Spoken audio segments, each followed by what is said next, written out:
오늘의 헤드라인 뉴스입니다. S&P 500은 6,045포인트로 마감하며 신고점권을 유지했고 다우와 나스닥도 동반 상승했습니다. 5월 PPI는 0.1% 상승에 그치며 시장 예상치를 밑돌았고 계속 실업수당 청구 건수는 3년 7개월 만에 최고치를 기록하며 고용시장의 인플레 둔화 조짐에 금리 인하를 기대하는 분위기입니다. 트럼프 대통령이 2035년부터 내연기관 신차 판매를 금지하고 전기차 판매를 촉진하는 캘리포니아주의 규제를 폐지하는 결의안에 서명했습니다. 캘리포니아의 전기차 규제는 국가적 재앙이라며 강하게 비판했습니다. 이번 조치는 자동차 업계는 적극적으로 찬성하지만 민주당 주지사들과 캘리포니아 등 11개 주는 반대하며 소송을 제기했습니다.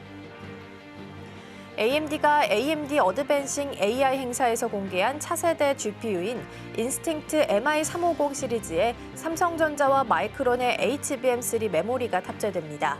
MI350은 최대 288GB 메모리와 확장된 연산 대역폭을 통해 차세대 AI 연산에 최적화된 성능을 구현할 예정입니다. 엔비디아 납품에 어려움을 겪고 있던 삼성에게는 기술력과 납품 실적 모두를 입증한 호재입니다. 트럼프 행정부가 냉장고와 세탁기 등 가전제품에 사용된 철강에도 관세를 부과합니다. 미 상무부는 연방 관보를 통해 냉장기, 건조기, 세탁기 등 제품에 철강의 가치를 따져 관세를 부과한다는 방침입니다. 상당수의 제품 생산을 멕시코에 의지하고 있는 한국으로선 이번 관세의 영향을 크게 받을 것으로 예상되고 있습니다. 시청자 여러분 안녕하세요. 여러분의 성공 투자를 응원합니다. 출발 증시와이드 1부 시작합니다. 진행의 이가은입니다. 어제 뉴욕 증시는 상승하면서 마감했습니다. 물론 출발은 하락이었습니다. 관세 리스크가 다시 부각됐다라는 점 그리고 중동 리스크가 또 한 번 시장 위로 떠오르게 되면서 시작은 좀 아슬아슬하게 출발을 했었는데요. 다만 PPI가 예상치를 좀 하회했고 더불어서 오라클의 실적이 잘 나오게 되면서 지수는 이제 상승 쪽 으로 고개를 틀었습니다. 우리 시장을 좀 살펴보자면 어제 선물 옵션 동시 만기일임에도 불구하고 YTD 기준으로는 신고가를 경신하면서 지수도 잘 버텨주는 모습을 보이고 있습니다. 다만 미국 증시가 어제 다시 한번 관세 리스크로 휘청였기 때문에 오늘 개장하고 나서 이 내용을 우리 시장은 어떻게 반영하게 될지도 체크해 보시면 좋겠습니다. 자, 그럼 먼저 오늘 저희가 준비한 코너부터 소개해 드리도록 하겠습니다. 오늘 첫 번째 코너로는 빅애플 스탁 준비되어 있습니다. 머스크와 트럼프 사이에 갈등이 있었지만 어느 정도 봉합하는 신호들이 좀 확인되고 있는데요. 관련된 내용들 잠시 후에 확인해 보겠습니다. 두 번째로는 넥스트 트레이딩 코너 준비되어 있습니다. 원전과 관련해서는 호재가 계속 반복해서 나오고 있는 상황입니다. 이재명 대통령과 체코 총리의 통화 이슈도 있었고요. 한수원과 오클로의 MOU 이야기도 있었는데요. 더불어서 추가적으로 애프터마켓에서도 추가 상승 이어갔으니까 관련된 종목 잠시 후에 함께 확인해 보시죠. 자, 그럼 출발 증시와이드 1부 본격적으로 시작해 보도록 하겠습니다.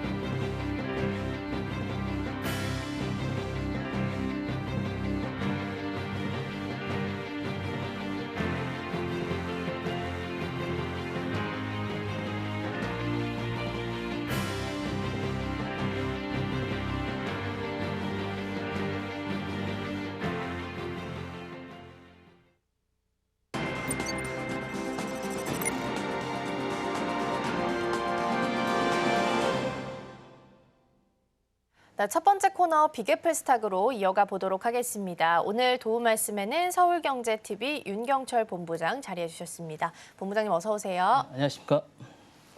네, 오늘도 6가지 경제 키워드 준비되어 있습니다. 먼저 첫 번째부터 화면을 통해서 만나보시죠. 네, 오늘의 첫 번째 키워드는 3조 원 앞에 무릎 꿇은 머스크 보도록 하겠습니다. 트럼프 대통령과 머스크 CEO 사이에서 설전이 계속 오고 갔었는데 그래도 이제는 화해 무드가 좀 풍기고 있습니다. 머스크 CEO가 먼저 X 계정에 후회한다라는 글을 남기기도 했었는데요. 이번 두 사람의 발언이 시사하는 부분들은 어떤 것들이 좀 있는지 체크해 보겠습니다. 일단은 뭐 화해라기보다는 일시적인 봉합에 가깝다고 할 수 있을 것 같고요. 일론 머스크의 이제 트럼프에 대한 갑작스러운 사과는 상당 부분 테슬라 주가와 이제 급락과 직접적인 연관이 있다는 전략적인 판단으로 볼 수 있을 것 같습니다. 사과 시점이 뭐 정확하게 주가 급락 타이밍과 일치한다고 할 수 있을 것 같아요. 일단 도지를 물러나면서 약간 섭섭함이 있었던 게 아닌가라는 생각이 좀 있고요. 그러다 보니까 이제 테슬라 주가가 최근에 이제 15% 가까이 이제 급락을 했고, 이 급락이 이제 머스크가 이제 트럼프를 향해서 반지성주의의 화신이라든가 법치 파괴자를 이제 공개 비난하면서 보수 성향의 투자자들이라든가 이제 소비자들이 거센 반발이 이제 확산되는 타이밍과 정확하게 일치합니다. 그러다 보니까 이제 테슬라가 미국 내 고소득층의 이제 보수층의 전기 자동차 구매가 이제 주요 기반이고 물론 이제 민주당 쪽에 있는 그런 기반도 많이 있습니다만 이런 쪽에 이탈이 많고 이제 주식도 사실은 테슬라가 최근 급등했던 것들은 이제 어쨌거나 많은 뭐 기술주라든가 이런 부분도 좀 있지만 어쨌든 대통령과의 친분 때문에 많이 상승을 했는데 이런 부분들이 많이 떨어져 나갔습니다. 그러다 보니까 주가가 많이 하락하고 매출이나 브랜드 가치도 하락에 대한 우려가 연결되면서 투자 심리가 상당히 위축을 줬는데 이 부분에 대한 것들을 바로 인지를 한 거죠. 상당히 똑똑하다고 할 수 있는데 그러다 보니까 이 부분을 봉합해야겠다는 이제 그런 생각을 하게 된 겁니다. 그러다 보니까 이제 사과를 하게 된 것이고 두 번째로는 테슬라의 이제 어쨌든 그 여러 가지 정치 민감성이 그대로 드러난 게 아닌가라는 생각이 듭니다. 테슬라는 어쨌든 자동차의 기업 중에 정치 어떤 이슈에 대해서 가장 민감한 종목입니다. 아시다시피 가장 많이 급등했습니다.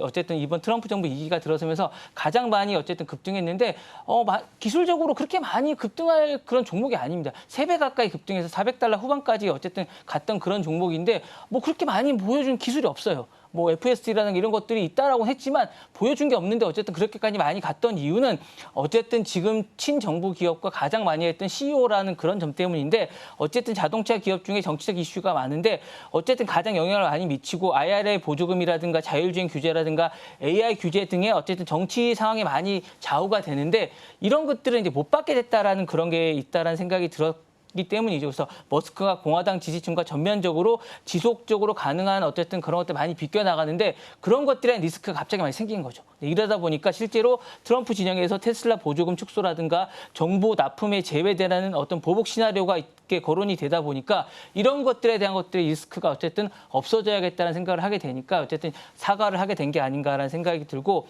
세 번째로는 주가 안정과 리더십 방어선을 이제 해야겠다는 생각이 든 것 같습니다. 머스크 CEO 입장에서는 최근에 어떤 테슬라 주주총회에서 CEO 리더십의 연인함과 이제 거액 스톡 옵션 승인안을 이제 통과시켜야 됩니다. 자신이 이거 받아야 되는데 이거를 못 받을 수도 있겠다 약간 그런 걱정을 한 게 아닌가라는 생각이 들고 주가 급락안은 이제 스톡 옵션에 대한 어쨌든 반대 명분이 되면서 주주 신임에 대한 기반까지 어쨌든 흔들 수 있기 때문에 사과는 어쨌든 주가 반등이나 이런 것들에 대한 어떤 신뢰 회복을 위한 정치적 타협책이 아닌가라는 생각이 들면서 그러다 보니까 사과 후에 어쨌든 주가 반등이 나타나게 됐습니다. 그래서 이런 것들이 효과적이 아닌가라는 생각이 들고 이런 단순한 우연이 아니라 이런 것들을 해소하기 위한 어떤 제스처가 아닌가라는 생각이 돼서 일단 단순한 어쨌든 일시적인 게 아닌가라는 생각이 좀 듭니다. 네. 네, 두 사람의 갈등이 일단은 봉합을 하는 것 같다라는 말씀을 좀 주셨습니다. 어쨌든 이제 머스크 CEO 입장에서는 기업을 운영하고 있기 때문에 정부로부터 받는 보조금을 받을 수 없게 된다면 그 또한 좀 큰 타격을 입을 수밖에 없는 상황이긴 하죠. 일단 머스크가 한 발 물러서면서 공개적으로 사과를 했습니다. 두 인물 관계에 있어서는 앞으로 어떤 영향을 좀 주게 될까요? 사실 뭐 말씀드렸다시피 일시적인 것 같아요. 그래서 일단은 완전히 예전처럼 회복될지는 불확실한 상황이고 이제 트럼프는 머스크 정책에 대해서 원망하지 않는다라고 이제 얘기를 했고 다시 실망스럽다라고 이야기하면서 이게 대해서 앞으로 이제 불확실성에 대해서 계속 얘기했습니다. 어쨌든 시장은 갈등 상황의 봉합에 대해서 이제 긍정적으로 반응을 했지만 뭐 말씀하셨던 대로 이제 제가 말씀하신 대로 오늘 다시 또 떨어졌습니다. 그러니까 약간 이게 불안한 거예요. 그리고 다만 이제 지금은 어쨌든 22일과 28일 날 나오는 이제 어쨌든 로보택시가 어떻게 되는지가 이제 관건일 것 같아서 정리하자면 어쨌든 머스크의 공개 사과는 이제 어떤 두 인물 미국물 간의 극한 상황에 대해서 진정시키고 관계 회복의 물꼬를 텄지만 중요한 건 어쨌든 뭔가를 보여줘야 된다라는 게 이제 관건일 것 같아서 22일과 28일에 나올 로보택시가 어떤가가 가장 중요하지 않을까라는 생각이 들고 이번 사관이 이제 미국 내 기술 정책과 이제 산업 생태계가 얼마나 영향을 미칠 수 있는지를 다시 한 번 더 보여준 게 아닌가라는 생각이 듭니다. 네. 네, 두 사람 사이의 갈등의 골이 일단은 일시적으로는 해결이 됐다라는 말씀을 좀 주셨습니다. 어제 테슬라 같은 경우에는 미국 정부에서 이제 캘리포니아 전기차 의무화 관련된 법안에 대해서 폐지하는 걸 서명하게 되면서 영향을 좀 받게 됐습니다. 다만 이번에 화해 무드가 좀 생겼기 때문에 이에 대한 조치가 조금 더 완화될 수 있을지 그렇게 되면 테슬라한테는 또 호재가 될 수 있으니까 함께 체크해 보시면 좋겠습니다. 자, 첫 번째 키워드 마무리하고요. 두 번째로 넘어가 보시죠. 네, 두 번째 키워드는 디즈니 AI 기업 제소 보도록 하겠습니다. 디즈니와 유니버셜이 AI 이미지 생성 플랫폼 미드저니를 상대로 해서 저작권 침해 소송을 제기했다라고 합니다.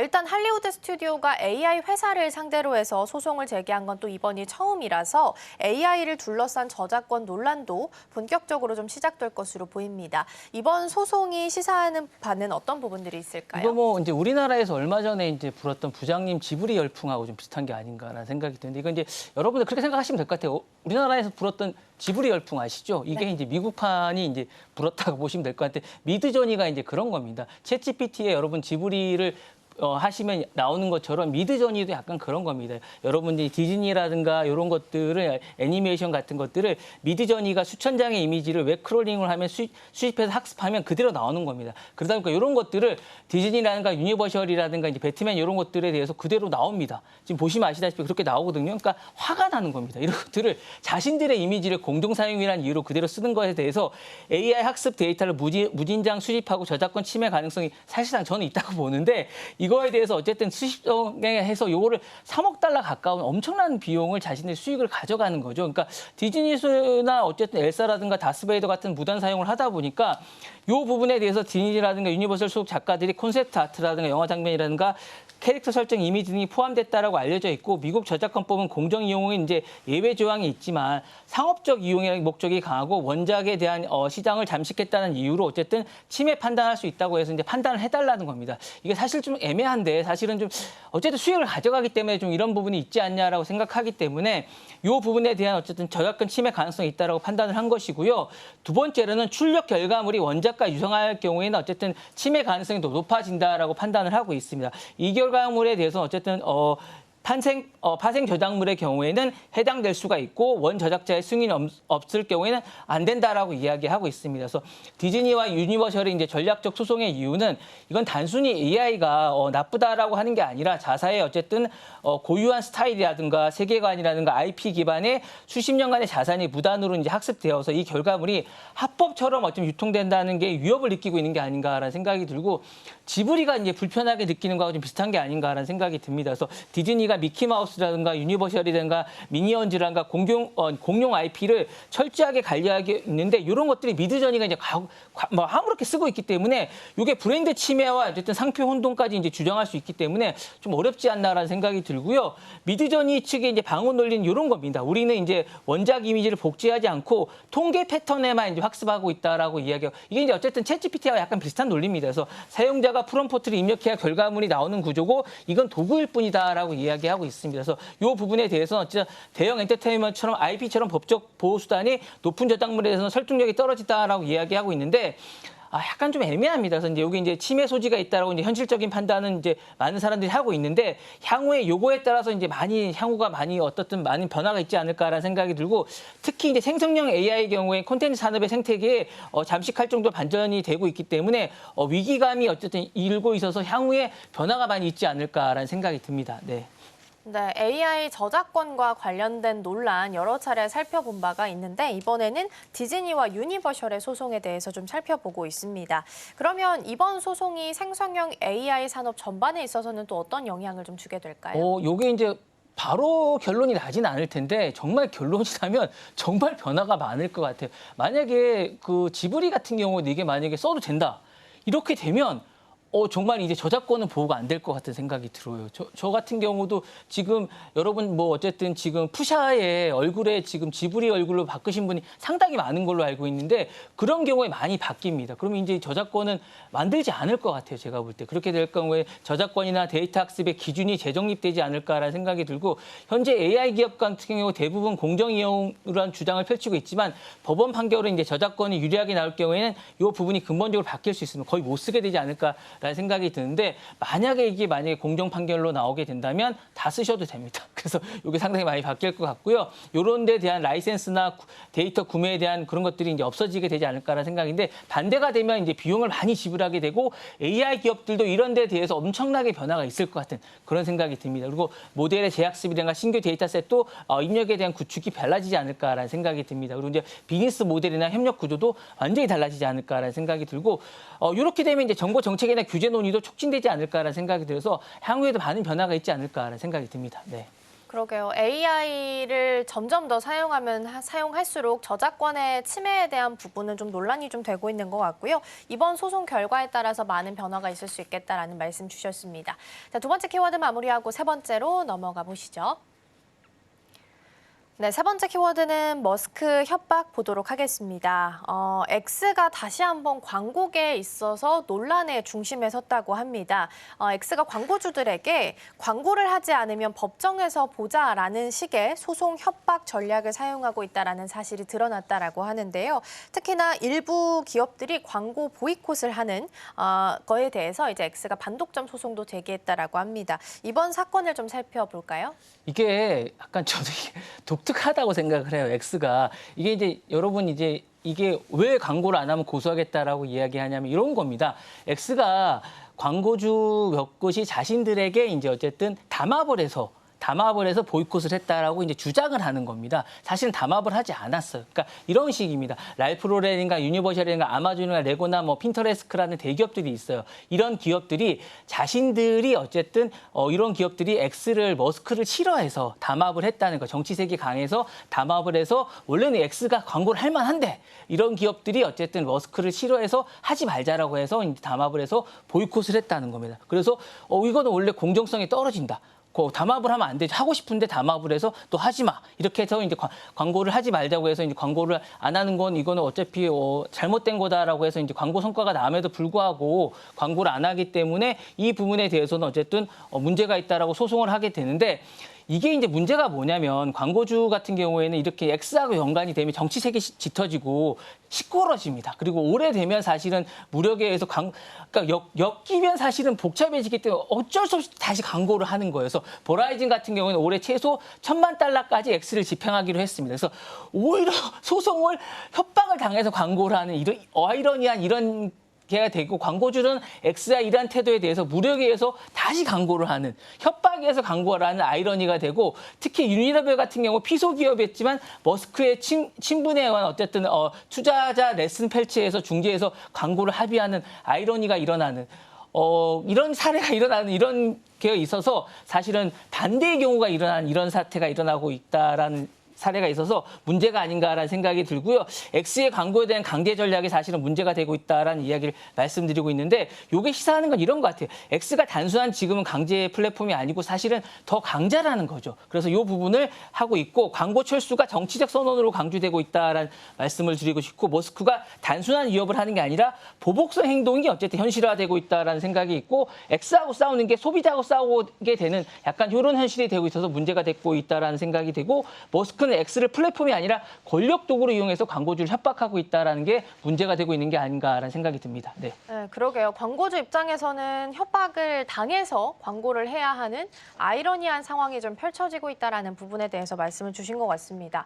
어쨌든 X는 이제 보이콧에 대해서 소송 이야기가 좀 나왔는데 이런 소송 전략을 취하는 것 자체만으로도 기업들 입장에서는 좀 부담이 될 것 같긴 한데요. 디지털 광고 시장에 미치게 되는 장기적인 영향들은 어떤 부분들이 있을까요? 이게 단기적으로는 X한테 도움이 좀 될 것 같아요. 그래서 이제 여러 가지로 이제 주요할 것 같은데, 근데 장기적으로 보면 광고주들이 집단적으로 위축이 될 것 같고, 플랫폼의 자율성이 어쨌든 위축이 될 것 같아요. 근데 플랫폼의 어쨌든 광고 중에 관계가 재정립되지 않을까라는 생각이 들면서 X의 소송 전략은 단기적으로는 광고주를 압박하고 광고주의 이제 수익을 회복하는 데 도움이 되겠지만 장기적으로는 디지털 광고 시장의 구조라든가 이런 부분에서 어쨌든 별로 좋을 것 같지는 않습니다. 그러면서 이 시장에 대한 재편이 있지 않을까라는 생각이 들고 지금은 어쨌든 일론 머스크가 힘이 세기 때문에 괜찮지만 향후에는 이 부분이 역전이 될 건 분명하거든요. 그래서 경쟁이라든가 그룹 의 어떤 근본적인 변화가 있을 겁니다. 그래서 결과는 디지털 광고 시장에 분수령이 되면서 향후에 엑스에게 좋지 않은 결과가 있지 않을까라는 생각이 들면서 향후에는 블랙리스트로 등록될 가능성도 상당히 높기 때문에 이런 건 좋지 않다라고 제가 말씀드리고 싶은 그런 생각이 있습니다. 그래서 조심해야 되지 않을까라는 생각이 듭니다. 네.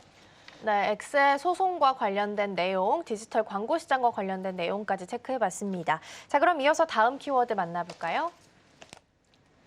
네, 다음 키워드는 대학 바꾸는 AI 보도록 하겠습니다. 오픈 AI가 최근에 발표를 통해서 앞으로 대학 교육에 있어서 AI가 캠퍼스의 기본 인프라가 될 거다라는 이야기를 했다라고 합니다. 실제로 듀크 대학교에는 전 교직원과 학생에게 듀크 GPT라는 플랫폼을 도입했다라고 하고요. 캘리포니아 주립대는 46만 명 학생에게 챗 GPT를 전면 제공하고 있다라고 합니다. 이런 현상은 어떻게 해석을 좀 해보면 좋을까요? 이거는 사실은 이제 뭐 좋게 얘기해서 이제 뭐 듀크, 챗 GPT 뭐 그리고 이제 이렇게 얘기하는데 사실은 제가 볼 때는 이거는 먼 미래에 보면 대학생들을 고객으로 판단한 게 아닌가. 챗 GPT가 이제 그렇게 생각하는 거고요. 대학생 이꼬르 미래의 프리미엄 사용자로 생각하고 있고 고객으로 생각하시는 것. 뭐 사진 보시면 아시겠지만 저런 전략적인 생각을 많이 하고 있고 대학에 이걸 생각하고 교재로 사용하고 있고 뭐 이렇게 생각하는 겁니다. 여러분들이 이제 가시면 아시겠지만 이제 지금 어떤지 모르는데 저희가 대학교 다닐 때만 해도 대학교에 가면 모든 것이 저렴했습니다. 이 저렴한 건 뭐냐면 많은 상품들이나 많은 것들을 저렴하게 쓰게 하고 많은 것들을 한 이유가 뭐냐면 이런 사람들이 나가서 사용하게 되면 이런 상품들이 대학생들이 나가서 이제 사회 주류가 되면 이 주류 사용자들이 자신들이 고객이 된다는 전략이기 때문인 거거든요. 그러니까 챗GPT도 그런 전략인 것 같습니다. 지금 대학생들이 향후에 10년이나 30년 후에 AI 도구를 직장이라든가 창업이라든가 연구 일상생활에 활용할 세대이기 때문인 것이거든요. 저는 좋은 전략이라고 봅니다. 한번 익숙해지면 구독 해지율이 매우 낮은 고정 사용자가 되기 때문에 그렇게 하는 게 아닌가라는 생각이 들고 이런 것들을 좋게 이렇게 얘기하는 겁니다. 듀크대가 자체 챗GPT를 도입했다는 건 AI 수업을 상시화한다는 건 자기 고객이 된다는 겁니다. 상당히 좋은 전략이고요. 구글, MS, 애플도 과거부터 학교부터 점령했던 건 바로 이런 전략입니다. 그래서 챗GPT 이런 전략을 쓰고 있고 MS 오피스가 사실은 교육 라이센스를 확장이 됐고 지금 아래 한글 같은 경우도 교육용은 저렴하게 하고 있습니다. 그래서 학생용이나 이런 것들은 저렴하게 하는 이유가 이런 거고 구글 워크오피스나 에듀케이션이나 교사를 먼저 포섭했습니다. 이런 전략이고 애플도 2000년대에 초반 맥북이나 아이패드를 대학교로 뿌려서 총선 고객을 확보했던 것도 마찬가지 이유도 이런 거거든요. 그래서 오픈 AI는 지금 학교 전략도 AI에 맞춰서 재현하는 게 아닌가라는 생각이 들고 있고요.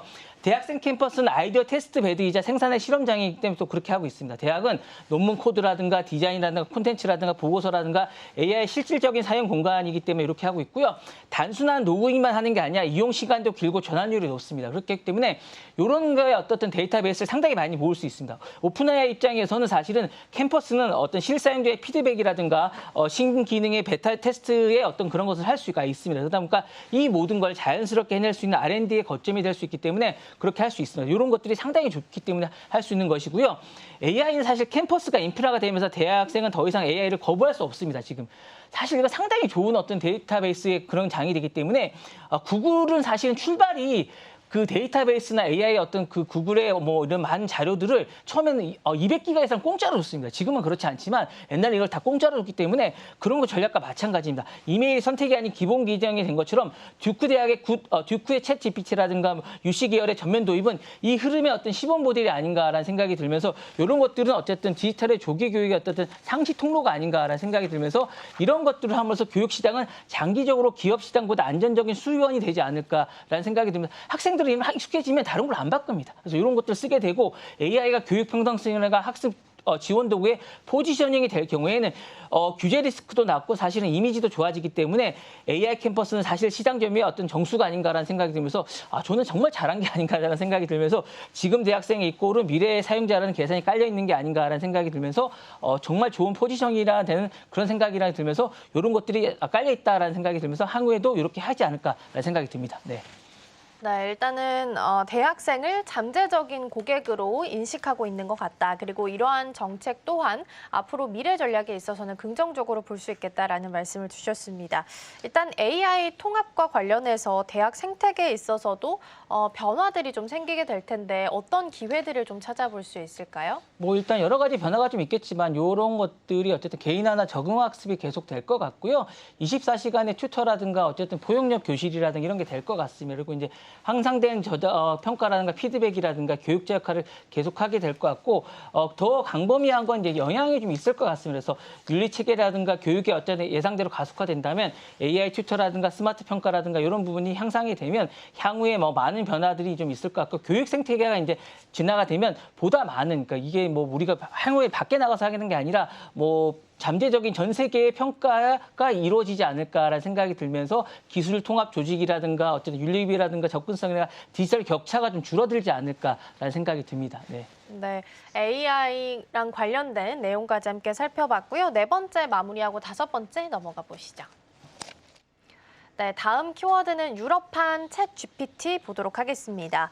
엔비디아가 이번에는 유럽 인공지능 시장에 본격적으로 진출한다라고 합니다. 엔비디아가 AI 검색 스타트업인 퍼블렉시티랑 같이 손을 잡고 유럽에 있는 사용자들을 위해서 로컬라이즈드 소버린 AI 모델 개발에 나선다라고 하는데요. 이번 프로젝트가 시사하는 바는 어떤 부분들이 있을까요? 저는 사실은 좀 의외였어요. 이게 사실은 엔비디아랑 퍼플렉시티가 이제 미국 기업들도 많은데 사실은 미국 기업을 다 놔두고 사실은 유럽에 가서 그것도 낯선 유럽에 가서 왜 이렇게 하는가라는 생각이 들고 이건 이제 이런 것 같아요. AI에 대해서 이제 규제 우선이든가 주권 중시를 유럽은 좀 강의하는데 이 부분에 대해서 이제 이 시장이 사실은 많이 발달이 안 됐기 때문에 이 부분을 해야 되지 않을까라는 생각이 좀 있는 것 같고 그다음에 챗GPT라는 아주 강자가 미국엔 있습니다.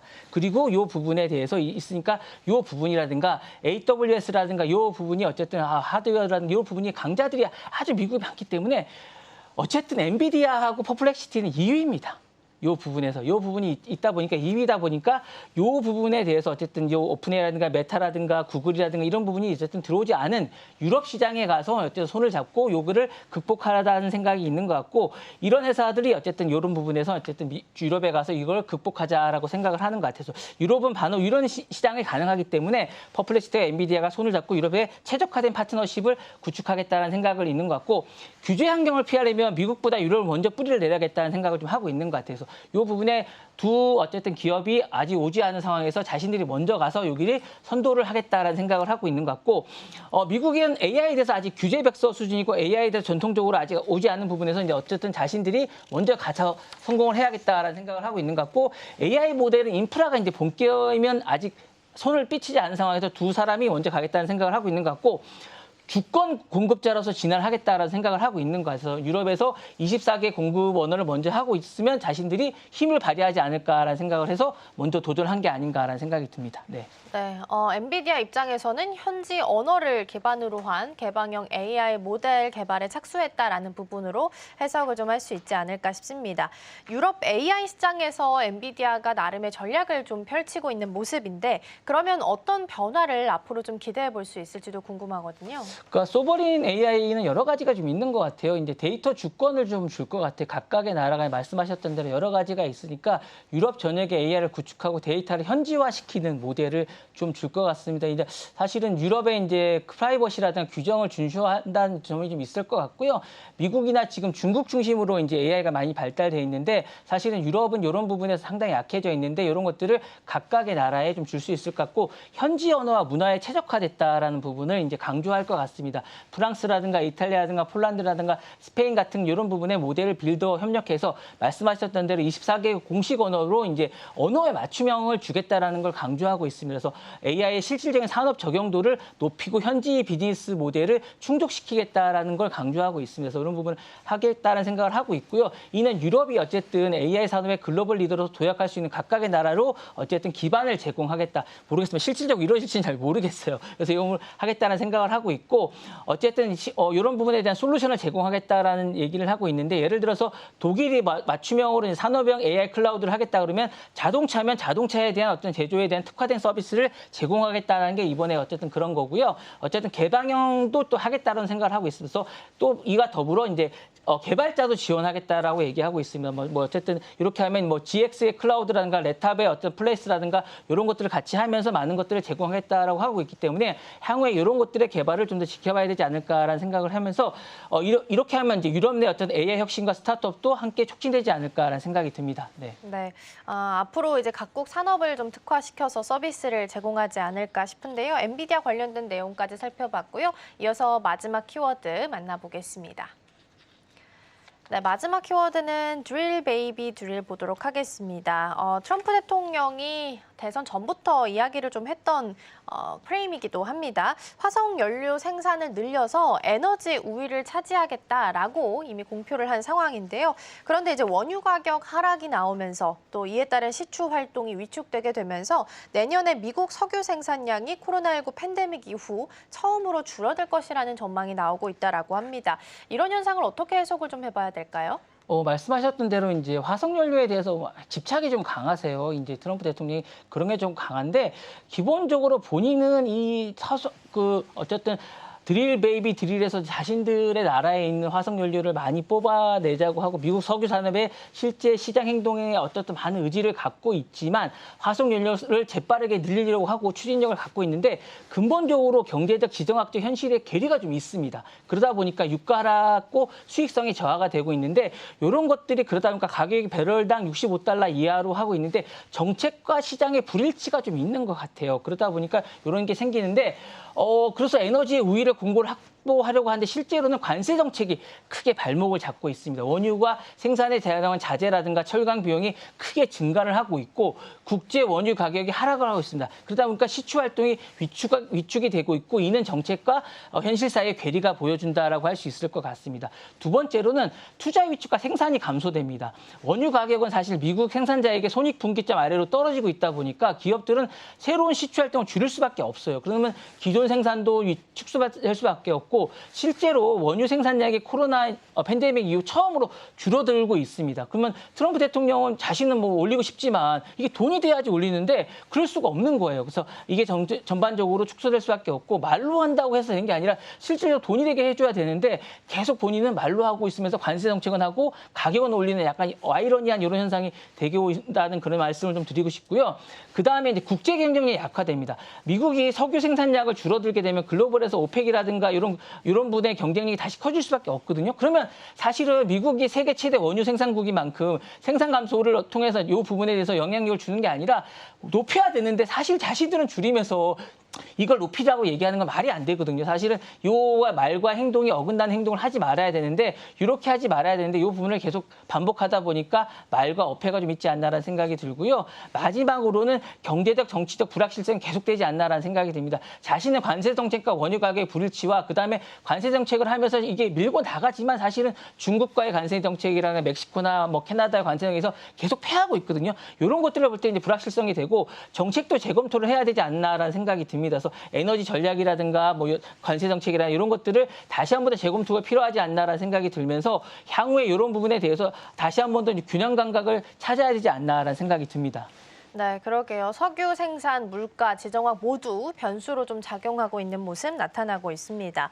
트럼프 대통령이 이제 화석 연료에 대해서는 굉장히 긍정적인 입장인 상황인데 이러한 에너지 전략 실패가 미국 내에 있어서 석유 산업에서는 어떤 의미를 주게 될까요? 투자나 생산이 좀 위축을 가져오지 않을까라는 생각이 들어요. 사실은 이제 2017년부터 이제 지금까지 보면 전반적으로 계속 감소하고 있습니다. 그래서 이제 최근에도 이제 이런 부분들이 감소 추세가 있고 2026년까지 보고서를 보면 미국 내 시추 활동이 더욱 줄어들 것으로 예상하고 있기 때문에 이 부분은 변함이 없을 것 같고 본인 자체는 화석연료에 대한 에너지에 대한 어떤 의지가 있기 때문에 그렇게 얘기를 하고 있지만 실질적으로 수익이 나지 않기 때문에 하지 않는 것입니다. 이게 수익이 나고 의지가 있으면 되겠지만 그렇지 않기 때문에 줄어드는 것 때문에 이런 걸 냉정하게 볼 필요가 좀 있으실 것 같고 정말로 되면 수익이 나는 방향으로 뭔가 정책을 계속하거나 지원금을 보여줘야 하지 않을까라는 생각이 있고 산업 구조와 경쟁력이 약화되고 있습니다.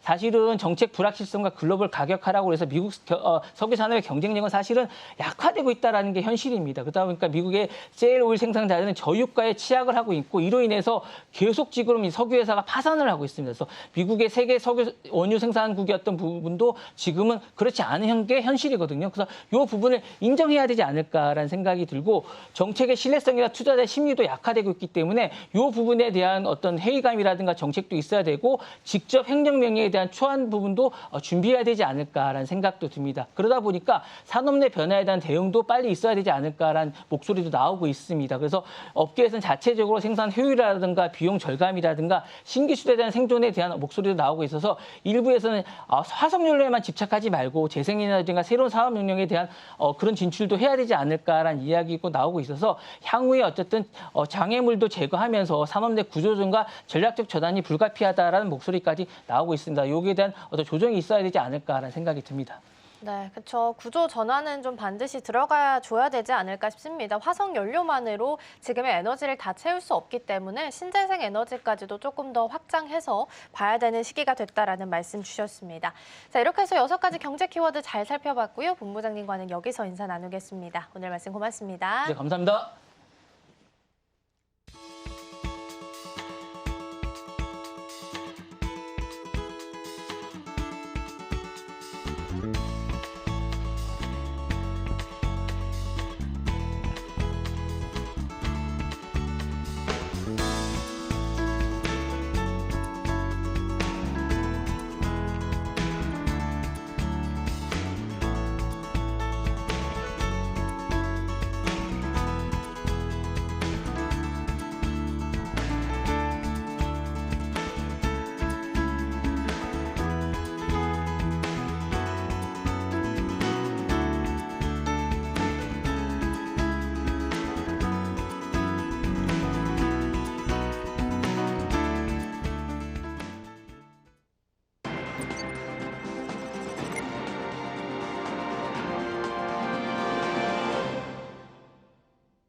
어제 정규장 마감 이후 시장은 어떤 흐름을 보였을까요? 애프터마켓에서 유독 눈에 띄었던 종목들, 오늘장에 어떤 힌트를 줄 수 있을지 함께 살펴보시죠. 먼저 어제 애프터마켓에서 상승률 상위 종목들 함께 살펴보겠습니다. 먼저 1위로는 신성 델타테크가 차지하면서 지금 30% 가까이 상한가 올라간 모습 확인해 보실 수가 있겠고요. 아난티도 상한가까지 직행을 했습니다. 그리고 3위 대아티아이도 27%대 급등세 보여줬고요. 한전기술과 중앙에너비스 나란히 25% 안팎의 상승세를 나타냈습니다. 그렇다면 다음으로 하락률 상위도 함께 살펴보겠습니다. 1위로는 실리콘투가 차지하고 있는데요. 10%가 넘는 하락세를 보여줬고요. 또 가온전선도 10% 가까이 되는 하락세를 나타냈습니다. 나란히 대명에너지와 하나솔루션, 인벤티지랩까지 꾸준히 좀 하락하는 모습을 어제장 안에서는 보이기도 했습니다. 그렇다면 애프터마켓에서 투자자들의 시선이 향했던 종목들, 그 이슈를 자세히 살펴보겠습니다. 넥스트 트레이딩 지금 시작합니다.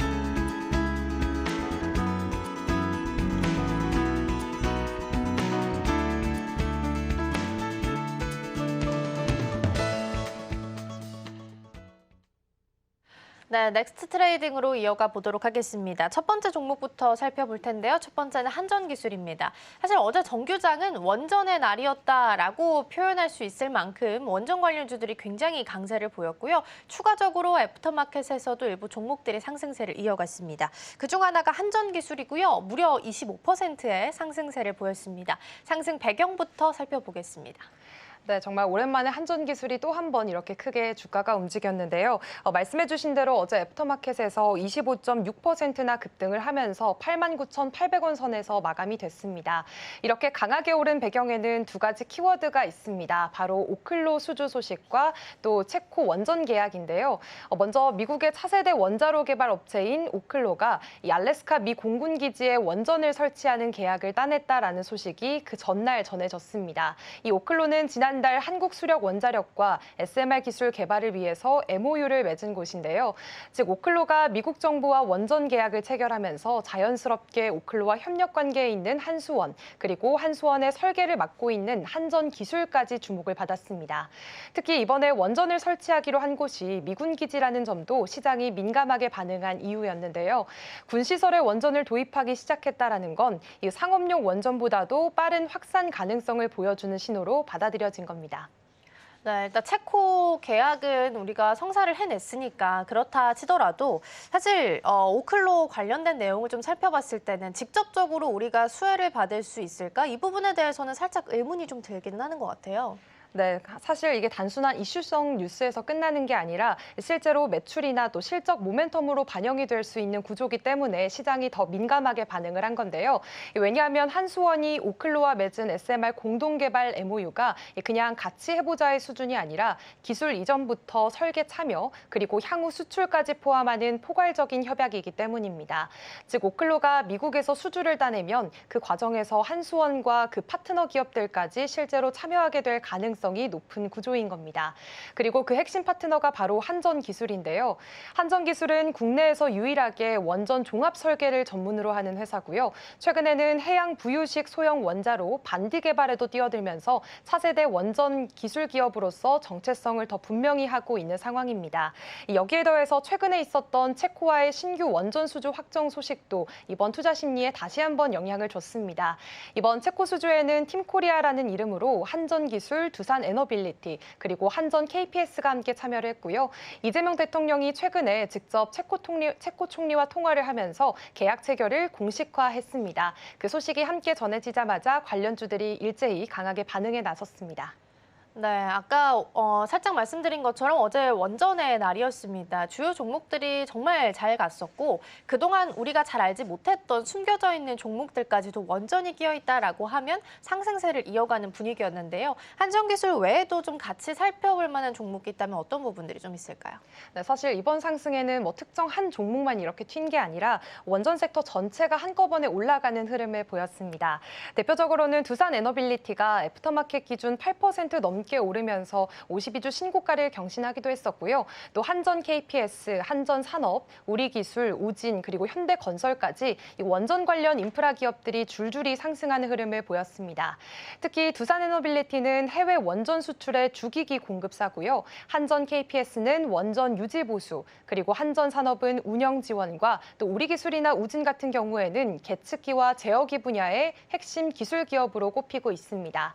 시장에서는 단순히 원전 테마니까 오른 거 아니냐라는 시각보다는 실제로 수출 계약이나 기술 협력에 참여할 가능성이 높은 종목들 중심으로 좀 선별적으로 반응했다라는 해석이 많은 상황이고요.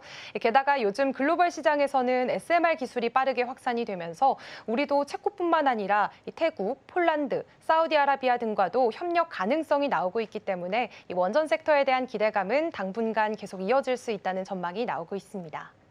네, 에너지원 중에서도 원전이 좀 가장 빠른 대안이다 보니까 특히나 좀 찾게 되는 것 같고요. 원전이 추가적인 상승을 이어갈 수 있을지 보셔야겠습니다. 한전기술 넥스트레이드 기준으로 0.45% 상승불 켜고 있고요. 두산 에너빌리티까지 좀 살펴보면 지금 기준으로는 0.73% 하락률 기록하고 있습니다.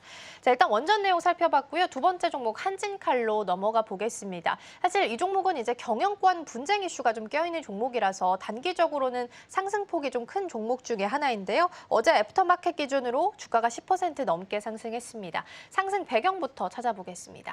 네, 어제 한진칼 주가가 크게 올랐던 건 이 델타항공의 공개적인 신뢰 발언이 좀 큰 영향을 미쳤기 때문입니다. 어제 서울에서 열린 기자 간담회에서 델타항공 아시아태평양 부사장이 조원태 회장과 대한항공 경영진에 대해서 매우 높은 신뢰를 갖고 있다라고 직접 밝혔는데요. 특히 최근 경영권 분쟁 가능성이 가능성이 다시 거론되고 있는 가운데 이 델타 항공이 이런 메시지를 던졌다는 점이 시장에서는 꽤 강한 신호로 받아들여졌습니다. 이 델타는 현재 한진칼의 3대 주주로 지분 14.9%를 들고 있고요. 과거 KCGI와의 분쟁 당시에도 조 회장 측을 지지했던 대표적인 우군이었습니다. 이번에도 비슷한 입장을 내면서 이쪽의 우호 세력은 여전히 건재하다라는 인식이 퍼졌고요. 그 기대감이 어제 주가 상승으로 이어진 것으로 보입니다. 그러게요. 대한항공이랑 델타항공이 지금 2018년부터 조인트 벤처를 설립하면서 계속 협력을 해오고 있는 관계이다 보니까 델타항공이 3대 주주로서 조 회장을 조금 우군으로서 받아들여주는 뒷배가 좀 돼주는 듯한 발언을 주게 되면서 시장에서도 좀 긍정적으로 해석을 한 것 같습니다. 자, 그러면 이게 긍정적으로 일단 주가에서 반응이 좀 나왔는데 추가적인 상승을 이어가게 될지도 좀 체크해보면 좋을 것 같거든요.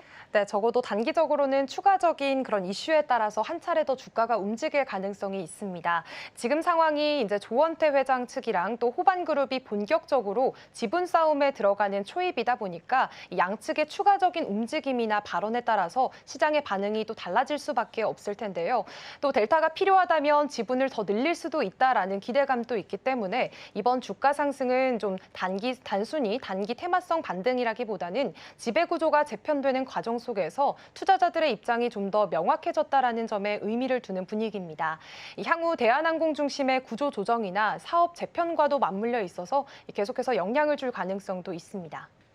네, 보통 이제 경영권 분쟁 이슈가 나오면 단기적으로는 주가가 상승하는 배경이 되겠지만 장기적으로 봤을 때는 또 노이즈나 악재로 해석하는 경우가 있기 때문에 주가 흐름은 조금 더 체크를 해보셔야 될 것 같고요. 더불어서 한진칼은 6월 13일 기준으로 그러니까 오늘 투자주의 종목으로 지정이 됐으니까 참고해 보시면 좋겠고요. 앞으로 지분 경쟁 구도가 어떻게 변하게 될지 보셔야겠습니다. 넥스트레이드 기준으로 한진칼은 0.45% 하락하고 있습니다.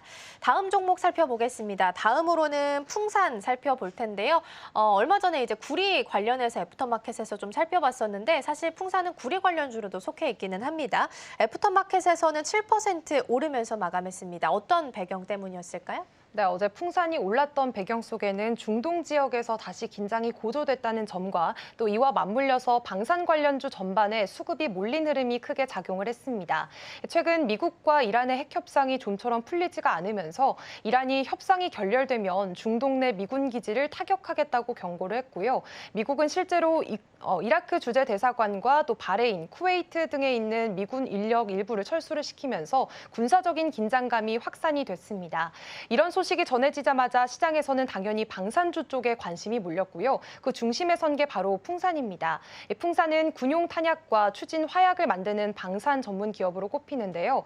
요즘은 전투 드론 같은 신사업에도 뛰어들고 있어서 이런 군사적인 이슈가 터질 때마다 투자자들의 주목을 받는 대표적인 종목입니다. 네, 어제 전반적으로 조선 방산 관련주들 강세를 좀 보였었는데 풍산도 그중 하나였습니다. 사실 풍산은 방산 쪽에서도 은둔의 고수로 좀 알려져 있는 기업이기도 한데 어제 좀 주목을 받았던 이유는 어디서 좀 찾아보면 좋을까요? 네, 풍산이 어제 특히나 강하게 반응을 했던 건 단순히 방산 이슈 때문이 아니었는데요. 여기에다가 실적 개선 기대감이라는 추가 재료까지 더해졌기 때문에 시장 반응이 더 컸습니다. 최근 구리 가격이 꾸준히 오르고 있습니다. 풍산은 앞서 말씀드린 대로 방산 외에도 구리 합금 소재를 활용한 산업용 부품, 그러니까 신동 사업이 또 하나의 주력인데요. 구리 가격이 오르면 이쪽 부문에서도 수익성이 좋아질 수밖에 없는 구조입니다. 여기에 증권가에서는 이번 2분기 풍산이 어닝 서프라이즈를 낼 가능성도 크다고 보고 있습니다. 결국 방산 수요 확대, 구리 가격 상승, 여기에다가 중동발 지정학적 리스크까지 이렇게 세 가지 요인이 한꺼번에 겹치면서 3중 호재가 작용한 셈이고요. 그래서 어제 주가 상승도 실적 기반이 뒷받침된 펀더멘털 개선 흐름이라는 점에서 좀 더 의미 있게 볼 필요가 있겠습니다. 일단 풍산은 앞서서 우리 고은 앵커가 설명을 준 것처럼 총탄이나 포탄을 만들고 있는데 이게 또 구리랑 관련되어 있다 보니까 구리 관련주로 같이 엮여 있는 상황입니다. 풍산이 어제장에서 추가적으로 좀 상승세를 이어갔는데 오늘장에서의 흐름을 좀 예측해 본다면 어떨까요? 네, 사실 중동 정세가 요즘 워낙 빠르게 변하고 있다 보니까 이 미국과 이란 간의 긴장이 고조가 된다면 추가적인 수급 유입도 기대해 볼 수는 있겠습니다. 다만 추가적인 수급 유입 있을 수 있겠지만 있지만 풍사는 방산 외에도 드론이나 첨단 소재 산업 쪽으로 기술 포트폴리오를 넓혀가고 있기 때문에 중장기적인 성장성 측면에서도 투자자들의 관심을 받을 수 있는 기업인데요. 하지만 이런 이슈는 단기적으로 변동성이 클 수도 있습니다. 그렇기 때문에 관련 뉴스 흐름은 계속 체크하실 필요가 있겠습니다. 그러게요. 이란 핵 협상과 관련된 내용은 현지 시간 이제 15일 정도로 예상이 되고 있습니다. 다만 이제 트럼프 대통령이 이에 대해서 잘 모르겠다, 자신이 없다라는 이야기가 나오고 있다 보니까 불안감이 좀 커지고 있고요. 이란 쪽에서도 핵 협상을 실패할 경우에는 중동 내에 있는 미군 기지들을 공격할 가능성이 있기 때문에 관련한 내용들 조금 더 보셔야 될 것 같습니다. 풍산 같은 경우에는 오늘 넥스트레이드 기준으로 5.7% 상승률 기록하고 있습니다. 자, 그럼 이번에는 반대로 하락했던 종목을 좀 살펴볼까 합니다. 가온전선이고요. 어제 10% 가까이 밀렸습니다. 어떤 이유 때문이었을까요? 네, 어제 가온전선이 이렇게 크게 빠졌던 건 LS전선이 지분 추가 매입 계획을 철회를 하면서 투자 심리가 급격히 식었기 때문입니다. 원래 LS전선은 지난 4월에 약 700억 원 규모로 가온전선 주식을 추가 매입하겠다고 밝힌 상태였는데요. 어제 갑자기 이 계획을 없던 일로 하겠다고 공식 발표했습니다. 이게 왜 주가에 영향을 줬냐면 애초에 매입 계획이 나오자마자 시장에서는 유통 물량이 줄어들겠다, 즉 품절주 기대감이 생겼습니다. 당시 LS전선이 이미 지분을 81% 넘게 보유하고 있었고요. 여기에 8% 이상을 더 사들이면 사실상 지배력이 90%에 육박하게 되는 구조였습니다. 그러다 보니까 유통 주식 수가 워낙 적어져서 희소성에 따른 기대감이 주가에 이미 선반영된 상태였는데요. 그런데 문제는 주가가 너무 많이 올랐다는 겁니다. 이 매입 예정가는 주당 49,000원 수준이었는데 실제로 주가가 한때 8만 원을 넘기기도 하면서 이렇게 되면 매입 자체가 현실적으로 불가능해지게 된 건데요. 결국 LS전선은 주가가 30% 이상 변동되면 철회할 수 있다라는 사전 공시 규정에 따라서 매입을 철회한 거고요.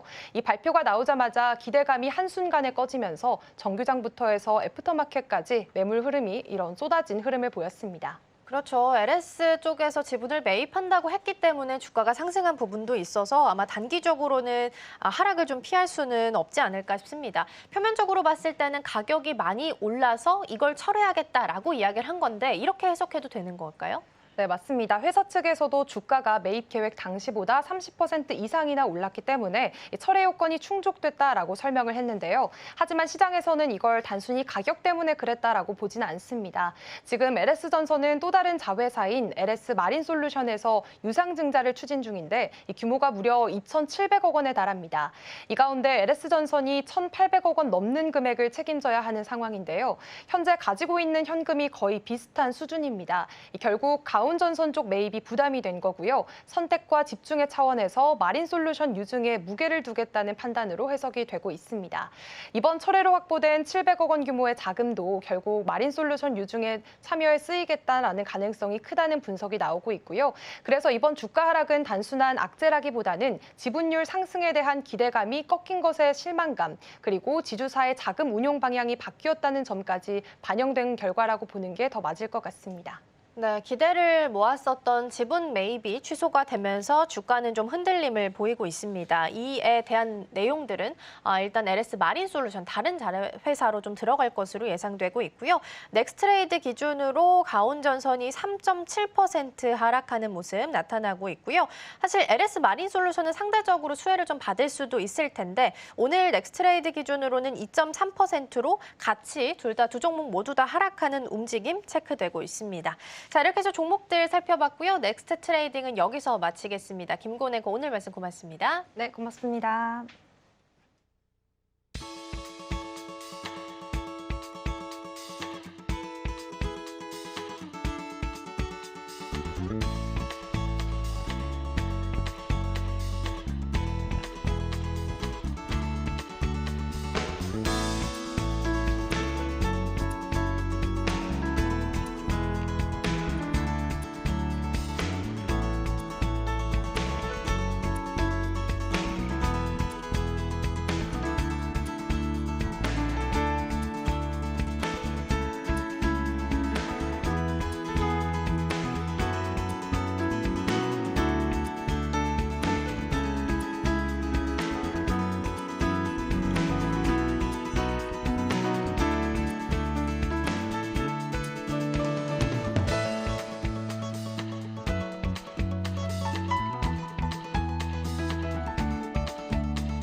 전일장 이슈와 오늘장 분위기 짚어보겠습니다. 스탁포인트 시간입니다. SCTV 이민 전문가와 함께하겠습니다. 어서 오십시오. 네, 안녕하세요.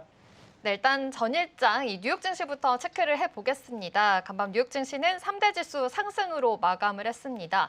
그런데 트럼프 대통령이 다시 관세 이야기를 꺼내들면서 이 관세에 대한 불확실성이 좀 커진 것으로 보이는데요. 그래도 이 오라클의 클라우드 성장에 힘입어서 빅테크들의 랠리가 좀 이어졌습니다. 이 빅테크들의 랠리의 훈풍에 힘입어서 우리 시장에서도 이런 좋은 모습을 보여줄 수 있을지 잠시 후에 체크를 해보겠습니다. 그렇다면 어제 우리 증시를 좀 복기를 해보자면 어제는 선물 옵션 만기일이었습니다. 그러다 보니 장 막판으로 갈수록 좀 흔들린 모습이 포착이 됐는데요. 외국인들이 장중에는 매도하는 모습을 보였다가 장 막판으로 갈수록 매수 우위를 보였습니다. 전문가니까 이야기 나눠보겠습니다. 아무래도 어제 이 선물 옵션 동시 만기일이었잖아요. 네. 그러다 보니 더 변동성이 좀 있었던 것으로 보이는데 이 수급과 관련해서도 어제 시장 어떻게 보셨을까요? 일단은 핵심 포인트를 잘 짚어주신 게 장중에는 일단 외국인 자금들이 안 들어올 수밖에 없어요. 왜냐하면 이제 정산을 해야 되고 청산을 어느 정도 해야 되기 때문에 그게 바로 선물 옵션 동시 만기일의 좀 특징인데요. 보통은 이런 선물 옵션 동시 만기일 날에는 시장이 좀 약하면 개파락으로 좀 떨어졌다가 회복을 해주는 그런 흐름들을 많이 보여줬는데 어저께는 역시나 시장이 좀 강하다 보니까 3시 이후에부터 다시 한번 외국인들의 자금들이 또 들어오면서 전체적으로 코스피, 코스닥 양시장 또 양봉으로 종료가 됐다라고 보시면 될 것 같습니다. 다만 어저께 시장의 특징은요. 반도체 종목들, 기존의 뭐 삼성전자와 하이닉스가 시장을 끌어줬다시피 그렇다라는 거는 보여지진 않았고 기존의 조선과 방산이 또 쉬고 있다가 어저께 다시 한번 방산 쪽에 매기가 붙었고요. 거기다가 2차 전지 관련된 뭐 LG 에너지솔루션, 포스코 퓨처엠, 그다음에 코스닥에서는 에코프로와 에코프로 비행까지 그러니까 대세 상승장이라고 생각이 들 정도로 전체적으로 안 갔던 섹터까지도 다 챙겨가면서 전체적으로 시장을 계속해서 좋은 분위기로 흘러가고 있다라고 보여집니다. 다만 요즘에는 좀 이런 질문들이 많이 들어오고 있습니다. 시장 뭐 오늘도 올라갈까요? 아니면 내일도 올라갈까요? 이런 얘기들을 많이 하시는데요. 네. 지금 시장이 솔직히 급격하게 올라온 건 맞습니다. 저도 뭐 예상 외보다도 그러니까 2,900포인트를 이런 식으로 빠르게 회복할지는 몰랐고요. 거기다가 일단 3,000포인트를 지금 찍을 수 있을까요? 없을까요? 이것도 질문을 많이 하시는데 사실은 이렇게 지수가 급격하게 올라왔기 때문에 이제부터는 3,000포인트를 찍는다 안 찍는다는 크게 중요하진 않은 것 같습니다. 다만 시장은 어느 정도 모든 시장은요. 여태까지 과거로 보면 급하게 올라오면 어느 정도 조정은 분명히 필요하기 때문에요. 그 조정의 시기에 여러분들이 어떻게 포트폴리오를 다시 한번 재설정하시는지 그다음에 현금 보유를 그때 당시에는 어떻게 진행을 하시는지가 가장 키포인트로 보여집니다. 네, 이렇게 계속해서 올라오는 시장일 때 조정은 나올 수밖에 없다라고 말씀은 해주셨는데 오늘도 잘 가는 흐름 이어지고 있습니다. 지금 코스피가 0.8% 상승하면서 출발할 것으로 예측되고 있고요. 코스닥에서도 0.72% 상승하면서 790포인트를 넘어섰습니다. 이렇게 790포인트를 목전에 두고 있었다가 이제는 넘어서는 것으로 예측이 되고 있는데 지금 이 코스닥 관련해서도 사실은 좀 대부분 상위 종목들이 많이 못 갔었잖아요. 맞아요. 지금 예측가로서도 이 5위 안쪽으로는 많이 못 가는 흐름인데 코스닥 쪽 어떻게 전략 세보면 좋을까요? 저는 코스피보다는 코스닥 쪽이 조금 더 좋아 보여요. 왜냐면은 방금 말씀드렸다시피 코스피는 급격하게 상승을 해 있는 상태고 코스닥은 많이 못 따라갔잖아요. 네. 근데 보통 시장이라는 거는 코스피가 이제 큰형으로 따지면 코스닥은 좀 동생격으로 보실 수가 있는데요. 결국에는 큰형이라는 코스피가 지수를 위쪽으로 좀 상승을 끌어놓은 다음에 위쪽에서 쉬어줄 때 코스닥이 따라갈 수 있다라는 겁니다. 그냥 뭐 코스피가 올라가니까 코스닥이 따라간다라는 개념이 아니라요.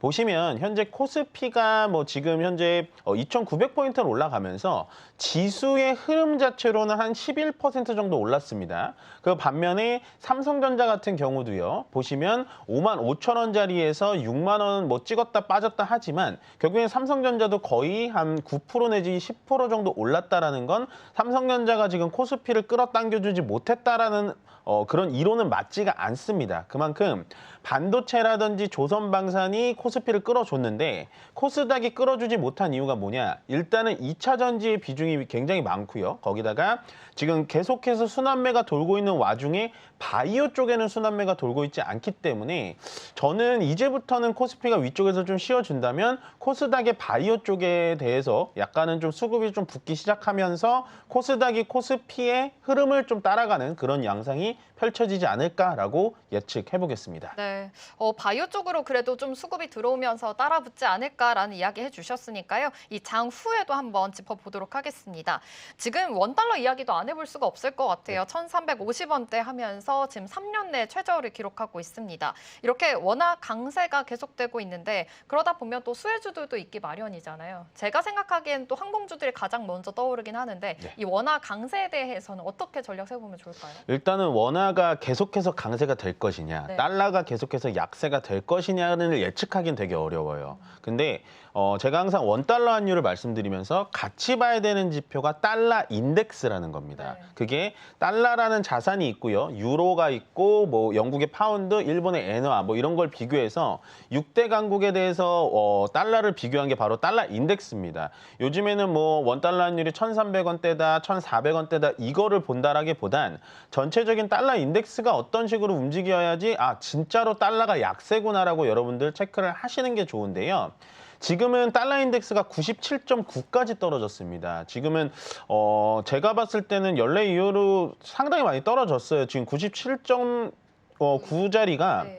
한 2021년도 정도 자리로 보여지는데 그 이후로 2년 동안 달러가 계속해서 강세였다가 내려왔다라는 거거든요. 그렇기 때문에 앞으로도 저는 원화 강세의 영향은 계속해서 이어질 것이고 원화가 강세가 된다라는 건 외국인들의 현물 수입이 선물 매입이 계속해서 들어온다라는 거기 때문에 방금 얘기 주신 뭐 항공주라든지 내수 관련된 종목들에 대해서는 계속해서 지켜보는 게 좋아 보인다라는 의견 전달해드리겠습니다. 네, 지금 원화 강세가 계속되고 있고 지금 달러 인덱스도 굉장히 중요하다라고 말씀해 주셨는데 이 달러 인덱스가 100 아래면 많이 떨어졌다라고 했는데 지금 97 수준입니다. 이 점도 포착해 보시면서 투자 전략 세워보셔야 될 것 같은데요. 이렇게 원화 강세가 계속된다면 항공주뿐만 아니라 내수주까지 이야기해 주셨으니까요. 이 점으로도 투자 포인트 세워보시면 좋을 것 같습니다. 오늘 코스피 코스닥 양시장 또 상승 출발할 것으로 보입니다. 코스피가 8거래 연속으로 상승하고 있는 흐름이라는 점도 체크해 보시면서 우리 시장 출발해 보도록 하겠습니다.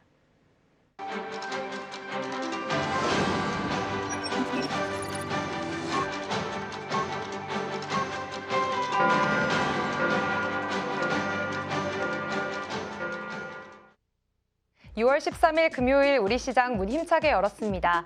간밤 뉴욕 증시는 일제히 상승으로 마감을 했습니다. 그리고 어제 국내 시장도 선물 옵션 동시 만기일이라는 부담 속에서도 양시장 모두 강보합권에서 선방하는 흐름을 보여줬었는데요.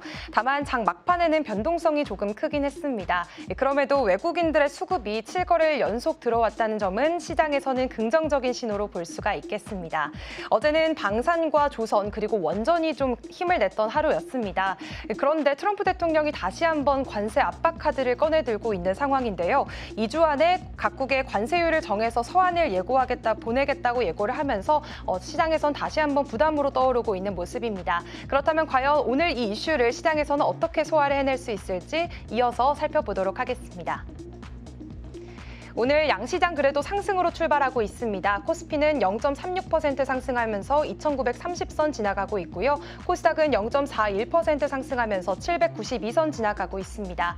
그렇다면 시총 상위주들의 움직임도 함께 체크해 보도록 하겠습니다. 먼저 코스피 시장입니다. 네, 오늘 삼성전자와 SK하이닉스 다시 빨간불 켜내고 있습니다. 어제장에서는 주도주가 다시 바뀐 것 같은 흐름을 보여줬었는데요. 그동안 잘 올라왔던 반도체 투톱 어제장에선 잠시 쉬어가는 모습을 보였습니다. 하지만 오늘장 안에서는 같이 강세를 보이고 있다는 점 함께 체크를 해보실 수가 있겠습니다. 삼성전자의 경우에는 지금 0.67% 상승하면서 59,900원 선, 또 6만 원 선을 또 목전에 두고 있는 상황입니다. 한편 삼성전자는 미국의 로봇 스타트업인 스키 스킬드 AI에 $10,000,000 지분을 투자를 하게 되면서 다시 한번 미래 먹거리로 로봇에 방점을 두고 있다는 점이 확인이 됐고요. 또 SK하이닉스의 경우에는 이 간밤 엔비디아가 1.5%나 강세를 보이는 모습 나타냈습니다. 오늘 장안에서 2%가량의 상승세 나타내면서 24만 닉스 지키고 있는 모습입니다. 또 다음으로 살펴보시면 삼성 바이오로직스 오늘 0.19% 강보합권의 흐름 흘러가고 있고요. LG 에너지 솔루션은 1.6% 낙폭이 조금 큰 모습 보이고 있습니다. 사실 어제 장안에서 2차 전지 업종의 투심이 좀 전반적으로 회복이 됐다라는 게 느껴졌었는데요. 하지만 다시 한번 지금 악화된 모습이 보여지고 있습니다. 간밤 테슬라를 비롯해서 미국 전기차들이 일제히 하락세를 보였고요. 그로 인해서 LG 에너지 솔루션도 오늘 쉬어간다는 점 함께 포착을 해보시면 좋겠습니다. 또 하나 에어로스페이스 오늘 1.7%가량 빠지고 있는 상황입니다. 어제 장에서는 중동의 지정학적 리스크가 부각이 되면서 방산주들 일제히 쏠림 현상이 나타났었습니다. 하나 에어로스페이스는 어느덧 황제주에 조금 가까워지는 모습을 보였지만 오늘은 조금 쉬어가고 있다는 점 포착해 보시면 좋겠습니다. 그렇다면 이어서 살펴보도록 하겠습니다. 네, 오늘 현대차와 기아 역시나 쉬어가고 있습니다. 나란히 1%가 넘는 약세를 보이고 있는데요. 이 간밤 트럼프 대통령이 자동차 관세를 추가적으로 다시 인상을 할 수도 있겠다라고 밝히면서 완성차 업체들 다시 한번 부담을 받아가는 모습이 보여지고 있습니다. 오늘 KB금융과 삼성전자 우선주 나란히 0.6%가량 오르고 있고요. HD현대중공업, 이 조선주 5%가량의 강세 보이면서 오늘 시장 지나가고 있습니다. 그렇다면 이어서 코스닥 시장도 함께 건너가 보시죠. 네, 오늘 코스닥 시총 1위부터 5위까지는 나란히 지금 하락세가 보여지고 있습니다. 알테오젠과 HLB 1%가 넘는 낙폭을 그리고 있는 상황이고요. 또 에코프로 그룹주들도 코스피와 마찬가지로 2차 전지 오늘 쉬어가는 흐름이 포착되고 있습니다. 2%가 넘게 지금 약세 흐름이 보여지고 있는 상황입니다. 또 레인보우 로보틱스의 경우에도 어제 장안에서 한 1.4% 정도의 상승세를 보여줬었는데 오늘 0.17% 약보합권의 흐름에서 지나가고 있고요. 이어서 나머지도 함께 살펴보도록 하겠습니다. 네, 현재 파마리서치 보합권 그리고 클래시스는 0.16%대 빨간불 들어와 있고요. 휴젤은 0.13%대 하락세 나타내면서 미용 의료기기단도 약간은 혼조세가 나타나고 있는 모습이 포착이 되고 있습니다. 하지만 펩트론의 경우에는 오늘 1.6%대 역시나 강한 빨간불 켜내고 있는 상황인데요. 사실 일라이릴리와의 본계약 가능성이 계속해서 여전히 유지가 되고 있는 상황이고요. 특히나 증권가에서는 펩트론의 기술 경쟁력이 우위에 있다라고 평가를 하고 있는 상황입니다. 그렇기 때문에 오늘 장안에서도 강세를 보이고 있다는 점 체크를 해보시면 되겠고요. 또 리가켄바이오의 경우에는 현재 0.8%대 약세를 보이면서 11만 원 선에서 거래가 되고 있습니다. 지금까지 시장 상황 전해드렸습니다. 네, 6월 13일 오늘 우리 시장 개장했습니다. 지금 상황으로는 지수 자체는 나쁘지 않습니다. 코스피가 2,927포인트 선 지금 지나가고 있고요. 코스닥에서는 790선 조금 아래로 내려오긴 했지만 그래도 상승불 켜주고 있는 상황입니다. 하지만 매매 수급 상황에서는 지금 외국인이 들어오고 있지 않고 있는 모습인데요. 선물 시장에서도 매도이 보이고 있다는 점이 포착이 됩니다. 코스닥에서도 상위 종목들 지금 하락하는 흐름들이 좀 많이 나타나고 있는데 전문가님과 함께 이야기 나눠보겠습니다. 오늘 시장 분위기 지금 제가 말하고 있는 와중에 지금 코스닥이 하락으로 전환을 했거든요. 오늘 시장 분위기 어떻게 보고 계실까요? 일단은 오늘은 좀 계속해서 저는 이제 시장이 올라가 있는 상태에서 네. 보수적으로 보자라고 할 게 민망할 정도로 시장은 좀 좋은 분위기로는 흘러가는 것 같습니다. 물론 장 초반보다는 지금 살짝 밀리고 있기는 한데 그래도 이 강세, 상승 추세가 아직은 끝나지 않은 그런 흐름이 나타나는 것 같고요. 뭐 현재 지금 코스닥 같은 경우에도 음봉, 그다음에 코스피도 음봉으로 좀 전환을 하긴 했지만 일단은 조금은 좀 지켜봐야 될 것 같고 방금 얘기해 주셨다시피 외국인들이 지금 아직은 매수 포지션으로 들어와 있지는 않습니다. 다만 오늘은 선물 쪽에서 한 1,000계약 정도 넘게 매도를 진행을 하고는 있는데 아마도 외국인들이 오늘 제대로 된 플레이를 좀 해주지 않는 이유는 제가 봤을 땐 주말에 있을 미국과 이란과의 핵 협정에 대해서 아직은 좀 이슈가 있다 보니까 그거에 대한 리스크를 확인하고 좀 플레이를 진행하지 않을까라는 생각을 조심스럽게 좀 해보고요. 일단은 요즘에 외국인들의 이 트렌드를 보면 장 초반에 시작하자마자 막 자금들이 들어오진 않습니다. 보시면 오후장부터 외국인들의 포지션 포지션이 좀 달라지기 때문에 일단은 요즘 같은 장에는 오전에 판단을 하셔가지고 빠르게 종목을 갈아타는 거는 저는 그렇게 추천드리고 싶지는 않고 조금은 느긋하게 지켜보자라고 말씀을 좀 드리고 싶고요. 현재 코스피 200 종목 중에서는 풍산이라는 종목이 13% 올라가면서 가장 강세를 보여주고 있고 역시나 방산 테마가 좀 들여오면서 거기다가 구리값도 요즘에 상당히 폭등을 하고 있기 때문에 풍산 쪽에 대해서는 좀 모멘텀이 계속해서 있습니다. 기술적으로 보더라도 전고점을 완벽하게 뚫어낸 자리에서 추가적인 상승이 오늘 나왔기 때문에요. 앞으로도 좀 지켜보면 좋을 것 같고요. 그 다음에 보여드리고 싶은 종목은 카카오페이라는 종목입니다. 한 이틀 정도 조정이 나왔습니다. 그렇지만 저희가 스탁포인트 시간에서도 많이 말씀드렸다시피 이 스테이블 코인 관련된 종목들은 계속해서 우리나라만 진행하는 것도 아니라 다만 현재 정부에서 좀 밀어붙이고 있는 정책 플러스 미국과 중국에서 글로벌하게 계속해서 움직여주고 있는 테마이기 때문에 뉴스의 굵기가 굵다라고 말씀을 드렸던 부분이 바로 이런 부분입니다. 그래서 카카오페이 같은 종목들도 같이 올라가 주면서 카카오와 네이버 같은 종목들, IT 관련 종목들이 같이 올라가 주고 있고요. 조선 쪽에 어저께 요즘에 좀 쉬어주다가 역시나 마린솔루션, 현대중공업 뭐 이런 종목들이 현대미포까지 같이 코스피를 좀 끌어올리는 듯한 흐름을 나타내고 있습니다.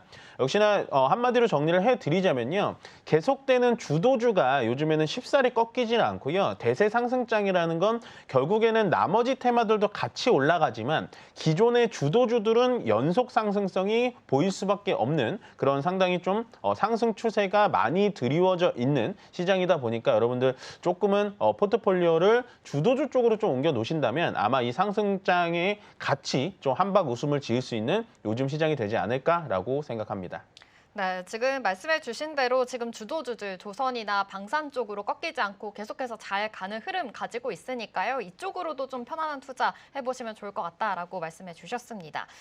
이 와중에 제가 지금 눈에 띄는 것이 신성 델타테크가 지금 20% 급등하고 있고요. CCS도 12% 좋은 흐름 보여주고 있거든요. 지금 사실 이 IBM에서 양자 컴퓨팅 관련해서 로드맵을 발표하면서 양자 컴퓨팅 관련된 종목들도 들썩이고 있습니다. 이쪽으로 사실 이렇게 막 호재가 생겼을 때 이럴 때 랠리에 같이 동참해도 되는 건지 이 점도 궁금하거든요. 이게 진짜 궁금하실 수 있어요. 왜냐하면 신성 델타테크, 뭐 BCS, 그다음에 덕성 뭐 이런 종목들이 양자 컴퓨팅의 기술에 들어가는 초전조태 테마로 많이 올라갔던 종목들인데 사실은 저는 좀 이 분야에 대해서 이 테마에 대해서 제가 뭐 박사도 아니고 이 테마에 대해서 정확하게 알 수는 없지만 저는 과연 초전조태라는 테마가 정말로 실질적으로 있는 것일까라고 합리적인 의심을 좀 해보셔야 된다라고 생각을 합니다. 그렇기 때문에 오늘같이 올라올 때 따라붙으시면 절대 안 된다라고 말씀을 좀 드리고 싶고요. 제가 이런 테마에 대해서 말씀드리고 싶은 부분이 뭐냐면 기존에 예를 들어서 신성 델타테크를 8만 원대에 물려 있으시거나 아니면은 뭐 1년, 2년 기다렸는데 나는 10만 원 이상짜리에서 물려 있어요 하시는 분들이 탈출할 수 있는 유일한 기회로 여겨질 뿐이지 절대로 이런 초전조태 테마에 대해서 신규 매수 접근으로 좀 들어가시는 거는 좀 지양하자라는 의견을 전달해드리겠습니다. 지금 초전조태 관련해서 지금 이런 호재성은 나왔지만 너무 이렇게 이슈로 인해서 갑자기 들어가는 건 조금 부정적으로 보셨으니까 보수적인 입장까지도 체크해 보시면 좋을 것 같습니다. 그렇다면 좀 하나의 테마로 요즘 뜨고 있는 남북 경협주가 또 있잖아요. 이재명 대통령이 남북 대화를 재개할 것이다라고 이야기 나왔고요. 지금 대남 방송을 멈추면서 대북 확성기도 지금 꺼지고 있는 상황입니다. 어느 정도 이제 북한과의 이야기가 나올 수 있을 것 같다라는 기대감도 있는 상황인데 남북 경협주 이제 막 랠리가 시작일 것 같고 이제 상승의 테마 모멘텀으로 올라왔습니다. 이쪽으로 어떻게 해석을 해보면 좋을까요? 어느 정도 남북 경협이라는 거는 좀 테마가 있긴 있죠. 테마성도 좀 짙고 어느 정도 뉴스의 농도도 좀 있습니다. 왜냐하면 현 정부 보통 이제 현 정부 여당에서 밀어붙이는 게 남북 경협, 그러니까 북한과의 대화 뭐 이런 얘기가 많이 나오고 있기 때문에 앞으로도 저는 추가적인 모멘텀적인 부분은 충분히 있을 것 같고요. 우리가 트럼프 1기 때를 생각을 해보시면 뭐 김정은 국방위원장하고 문재인 대통령, 그때 당시 문재인 전 대통령, 트럼프 대통령 뭐 이런 식으로 만나가지고 막 3자 회담도 하고 그랬잖아요. 그런 기억이 지금 시장에는 정확하게 박혀 있기 때문에 현 정부에서 북한에 대한 얘기가 나올 때마다 대북 관련된 종목들이 가는 거고, 거기다가 미국의 현재 대통령도 예전에 대북에 대해서는 상당히 친화적이었던 트럼프 대통령이 지금 자리를 잡고 있기 때문에 아무리 봐도 현재는 제가 봤을 땐 대북 관련된 테마는 조금은 긍정적으로 보시는 게 좀 좋을 것 같습니다. 물론 현재 현대엘리베이터라든지 뭐 아난티 뭐 이런 종목들이 바닥에서 많이 올라왔고, 특히나 대장주로 여기는 현대엘리베이터 같은 경우는 오늘 살짝 빠지기는 합니다만은 현재 신고가 영역에서 더 위쪽으로 올라가려고 하고 있거든요.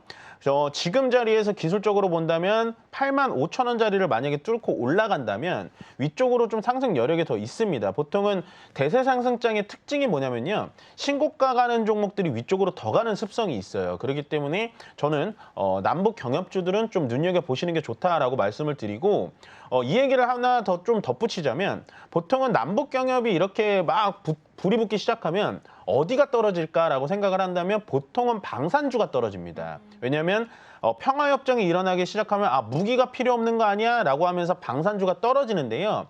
방산주가 떨어지지 않고 있죠. 그렇다라는 건 역시나 조선과 방산 그리고 원전까지는 계속해서 시장의 주도주가 될 수밖에 없다라는 점까지 여러분들 꼭 확인하시고 가시길 바라겠습니다. 좋습니다. 주도주는 역시나 계속해서 살아있는 상황인 거고, 남북경협 평화 관련해서도 대세 상승장 중의 특징 중에 하나가 또 잘 가는 종목들은 계속 잘 간다라는 이야기 해주셨으니까요. 이 점도 참고해 보시면 좋을 것 같습니다. 지금 이 와중에 코스피 또한 하락으로 전환을 했습니다. 2,900선 지금 지나가고 있는데요. 지금 속보로도 보시고 있는 것처럼 이스라엘 공군이 이란 공습했다라는 이야기가 나오고 있습니다. 지정학적 리스크가 계속해서 커지고 있고요. 아무래도 좀 시장도 불확실성과 흔들림이 계속되고 있는데, 그렇죠. 지금 상황 어떻게 보면 좋을까요? 그러니까 저 이슈가 바로 이제 그 미국과 이란과의 핵 협정에 또 이게 약간 파생되는 이슈거든요. 네. 그래서 오늘 하필 우리가 금요일장이잖아요. 그래서 사실은 제가 참 조심스럽지만 오늘 같은 장은 좀 피하고 보는 게 맞아요. 그러니까 현금도 종목이다라고 많이 말씀을 드리는데, 주말에 만약에 저게 뭐 정말 또 다시 평화적으로 일어나서 월요일부터 불장이 또 돌아오면은 어떡합니까? 라고 할 수 있는데요.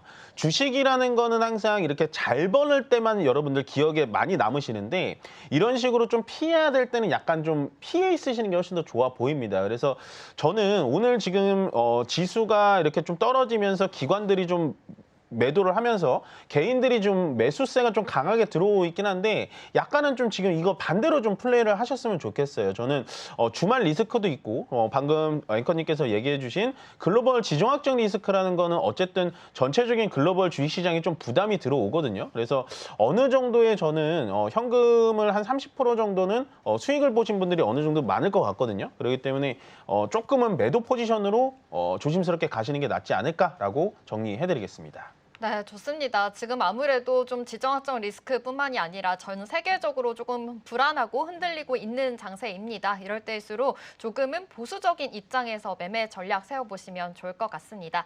오늘 스탁포인트는 여기서 마무리하도록 할게요. SCB 이민 전문가와 함께했습니다. 고맙습니다. 네, 고맙습니다.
네, 계속해서 캐스팅 콜로 이어가 보도록 하겠습니다. 오늘 도움 말씀에는 ISET 경제연구소 차영주 소장과 함께 이야기 나눠보겠습니다. 소장님 어서 오세요. 예, 안녕하십니까.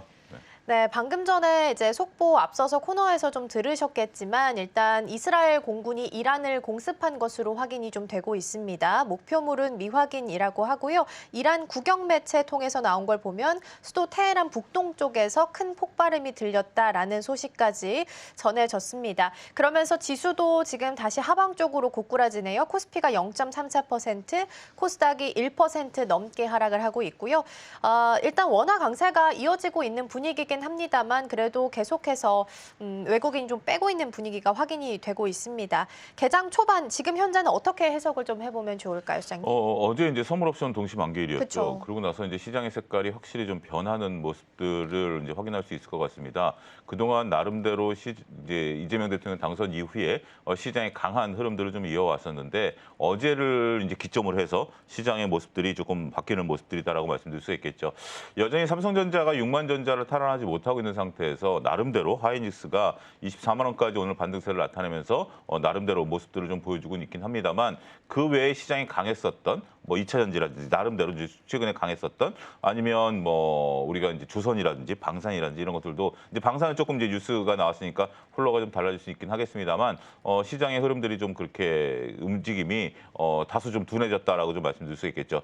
특히 이제 또 이슈에 대한 반응들도 또 달라졌다라고 말씀드릴 수 있겠습니다. 지금 트럼프 대통령이 대북 관계에 있어서 화해 모드를 좀 나타내고 있습니다만 이런 것들 오늘 좀 반응이 좀 뜨뜻미지근해요. 그런 모습들을 보게 된다라면 시장이 조금은 좀 오늘은 좀 금요일이고 하니까 자 파생도 만기가 됐고 좀 대통령이 취임한 지 벌써 이제 2주차가 돼가니까 좀 쉬어가자라는 그런 분위기가 오늘은 조금 나타나고 있는 것들이 아니겠나 이렇게 정리가 가능할 것 같습니다. 그러게요. 전반적으로 어제는 사실 분위기가 선물옵션 동시 만기일임에도 불구하고 코스피, 코스닥 모두 거래대금 한 20조 넘었었고 동시효과 끝나고 나서는 외국인도 매수세로 많이 들어오는 걸 그렇죠. 확인할 수 갑자기 확 있었는데 들어섰죠. 예. 그럼에도 불구하고 이제 오늘은 여러 가지 이슈가 좀 겹치면서 전반적으로는 좀 잠잠한 분위기로 시장을 좀 하고 있는 것 같습니다. 그러면은 이번에는 이어서 외국인과 기관 쪽에서 어떤 종목을 좀 담아가고 있는지 확인을 먼저 좀 해보도록 하겠습니다.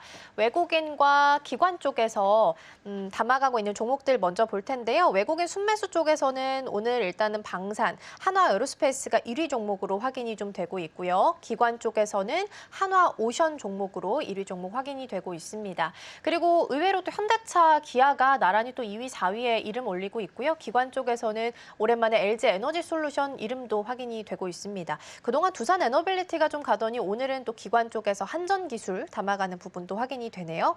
그러면 자동차부터 좀 볼게요. 소장님, 트럼프 대통령이 관세를 더 올릴 수도 있다라고 이야기를 했어요. 네. 지금 25%인데 그거보다 더 올릴 수 있다라는 건데 주가는 일단은 하락을 하고 있음에도 불구하고 외국인이 이렇게 담아간다라는 건 어떻게 해석해야 돼요? 가격 메리트로 봐야 되는 거예요? 그러니까 이제 이 두 가지를 다 보셔야 될 것 같아요. 지금 이제 조금 전에 보여줬던 그 배경 화면을 다시 보여주셨으면 좋겠는데 그게 지금 어떤 모멘텀이냐면 이게 이번 주 초와 다른 모멘텀이에요. 그러니까 이제 파생 만기 이후에 네. 외국인들이 그동안 샀었지 않았던 종목들을 사는 거죠. 그런 것들이 지금 눈에 확 들어오는 거죠. 그러니까 두산 에너빌리티를 샀다가 지금 이제 한전 쪽을 사는 거고, 그다음에 우리가 이제 뭐 다양하게 방산이라든지 조선을 샀다가 지금 자동차를 사기 시작하는 맞아요. 거죠. 그런 것들이 이게 우리가 갑자기 외국인들이 왜 변했냐라는 시각보다는 그동안의 외국인들이 파생 만기까지 끌고 왔었던 포지션에 대한 것들을 이제 다시 이제 새롭게 포지션을 구축하는구나라는 부분들을 볼 수 있겠죠. 우리가 이제 뭐 자동차 관련주에 대해서는 그동안 이제 저평가에 대한 얘기들은 꾸준히 있어 왔었던 거죠. 피어그룹 대비, 그러니까 이제 글로벌 다른 자동차 대비해서 상당히 이제 저평가돼 있다. PR 같은 경우도 상당히 낮습니다. 테슬라라든지 도요타라든지 이런 부분들인데 특히 이제 GM 같은 경우가 이번에 관세에 따른 어떤 그 피해, 그러니까 이제 미국 자동차라 하더라도 대부분 캐나다나 멕시코에서 만들어 들어오기 때문에 그들이 그러니까 이제 더군다나 우리가 지금 한 가지 오해가 뭐냐면 관세가 부과가 되면 하나의 제품이 만들어지고 완성품이 이제 관세가 부과가 된다고 생각을 하는데 네. 자동차를 만들려면 미국 기준으로 보면 멕시코 국경을 4번을 넘어야 돼요. 그렇죠. 그러니까 왔다 갔다 해야 되는 그런 부분들이 있기 때문에 관세가 꾸준히 부과된다라는. 그래서 이제 제가 이렇게 말씀드리는 것은 GM 같은 경우 이번에 배당을 안 하겠다고 그랬거든요. 근데 이제 우리 같은 경우는 지금 밸류 프로그램에 따라서 현대기아차가 이제 배당을 한다라는 그런 부분들을 놓고 본다라면 외국인들 입장에서 자 딱 하늘에서 볼 때 테슬라, 도요타, GM 기아 현대차가 있으면 뭘 사겠습니까? 예. 이제는 현대 기아차를 살 수 있는 부분들이었죠. 물론 그 전까지는 우리가 이제 정치적인 불확실성이 있었고 거기에 따른 파생에 따른 구축이 있었기 때문에 그걸 어제까지 끌고 왔다라고 본다라면 이제부터는 보다 새로운 자유로운 분위기 속에서 보면 현대기아차에 대한 기대감 또 한 가지 저는 좀 우리가 눈여겨봐야 되는 것이 현대모비스 같은 경우 뒤늦게 지지서로 인식을 받았잖아요. 그런 부분들이 이제 새롭게 나타났고 현대모비스죠. 현대모비스가 그랬고 현대글로비스 같은 경우는 정의선 현 회장의 지분이 높다라는 측면에 있어서는 그렇죠. 이 부분에 대한 부분들도 우리가 좀 봐야 되는 긍정적인 모멘텀이 아니겠나 이렇게 좀 정리가 가능하겠습니다. 그렇죠. 아, 그러네요. 외국인이 오늘 좀 뭔가 색다른 종목들을 좀 담아간다 했더니 그렇죠. 그러네요. 그전에는 이제 네. 개장 선수 보셨을 때 맨날 똑같은 그렇죠. 것만 산다라는 맞아요, 거였었는데 맞아요. 네. 지금은 오늘은 좀 새롭네. 맞아요. 예, 그러니까 뭐 어떻게 보면 맨날 먹던 음식이 아니라 새로운 음식이 식단에 올라온 느낌. 네. 그런 것들을 그게 이제 파생 만기 이후에 효과가 아니겠나 그러니까요. 이렇게 좀 말씀드릴 수 있습니다. 새로운 포지션 구축 때문이다라는 그렇죠. 말씀을 좀 주셨습니다. 그렇게 이해해 보면 좋을 것 같고요. 그럼에도 불구하고 우리가 잘 알고 있는 종목 중에 하나 한화에어로스페이스는 여전히 외국인 순매수 1위 종목에 이름을 좀 올리고 있는 상황입니다. 마침 또 아까 이제 속보에서 보셨다시피 방산에 대한 이제 리스크가 계속 커지고 있는 상황이고 한화에어로스페이스만 떼놓고 보면은 계속 올라요. 5일선은 지지도 받아가면서 오르고 있는 상황이라서 이게 로스컷을 걸고 들어가는 게 아니고서는 사실 그냥 계속 살 걸 이런 게 반복될 그렇죠. 것 네. 같아요. 그래서 지금 투자자들이 기대하는 게 황제주 100만 원 수준이라면 거기까지는 가능할까라는 부분에 대해서 어떻게 생각하세요? 그렇죠. 대표적인 껄껄껄 주식이다라고 좀 이제 말씀을 좀 드릴 수가 있겠습니다. 근데 우리가 이제 하나에어로스페이스만 놓고 끊어서 보면 그 껄껄껄이 좀 더 심화되고 있습니다. 그런데 하나에어로스페이스만 볼 게 아니라 이제 뒤에 가서 다룰 거를 좀 미리 제가 다루실 것 같은데 땡겨오겠습니다. 하나오션과 하나시스템 삼각구도를 같이 보셔야 된다는 거죠. 네. 우리가 하나그룹 같은 경우는 현재 지금 이제 우리가 뭐 보통 그 그룹사의 회장님께서 이제 얘기하시는 것이 굉장히 이제 큰 바로미터가 되는 거 아니겠습니까? 지금 현재 그 김승현 회장이 아직까지 이제 조금 뭐 와병설도 있고 여러 가지가 있긴 합니다만 그래도 건재하시죠. 그분이 이제 나타내고자 하는 것이 이제 하나그룹의 우리나라 이제 로키드 마틴과 같은 이제 그런 부분들이죠. 네. 그런 부분들을 좀 나타내게 된다라면 더군다나 지금 이제 그 자제분들에게 승계 구도로 지금 현재 나타내려고 하는 거 아니겠습니까? 근데 그 하나 같은 경우 지금 그 방산과 관련된 부분을 누가 가져가셨죠? 장남이 가져갔습니다. 그렇기 때문에 우리가 이제 하나오션이라든지 하나에어로스페이스 같은 경우 하나오션 같은 구도로 봐야 된다라는 거죠. 특히 하나에어로스페이스 같은 경우는 지금 현재 이익 구성 구조가 굉장히 견조하게 매출과 영업이익이 늘어나고 있다라고 보여지는 거죠. 우리가 이제 공매도 제기가 됐을 때 많은 일부 분들이 방산과 조선은 맞아요. 조금 이제 공매도 타겟이 되는 거 아니야?라고 봤는데 공매도 타겟이 되려면 이익 대비 주가 수준이 높았어야 돼요. 근데 우리가 지금 현재 방산과 조선, 특히 하나에어로와 하나오션에 대한 그 흐름들을 놓고 본다라면 이익이 계속해서 늘어나고 있어요. 그러다 보니까 공매도가 못 들어오고 오히려 쇼키즈가 걸리는 이런 부분들이 나타나고 있다라고 봐야 되겠죠. 따라서 하나에어로스페이스는 정말 뭐 이게 지금이라도 들어가야 돼라고 본다라면 어떻게 보면 답은 맞습니다. 정답을 말씀하셨어요. 네. 로스컷을 걸고 들어가셔야 돼요. 진짜 그러니까요. 달릴만에 올라타야지. 안 그러면 이 고민은 영원히 지속되는 고민입니다. 주식을 하는 과정에 있어서. 따라서 그런 부분들을 과감하게 걸고 들어가야 되고 하나오션, 하나 시스템 이런 부분들 같은 삼각구도로 같이 보셔야 되지 않을까 말씀드릴 수가 네. 있겠습니다. 그러게요. 대표적인 그 껄무새라고 말씀 주셨는데 예. 뭐뭐 할 걸 샀어야 했는데 이런 생각이 들 만한 종목이긴 하죠. 일단 오늘은 하나에어로스페이스 한 95만 2천 원 선, 95만 원 선에서 움직임 체크가 좀 되고 있습니다. 그럼에도 불구하고 여전히 5일선은 잘 타고 있는 상황이긴 합니다.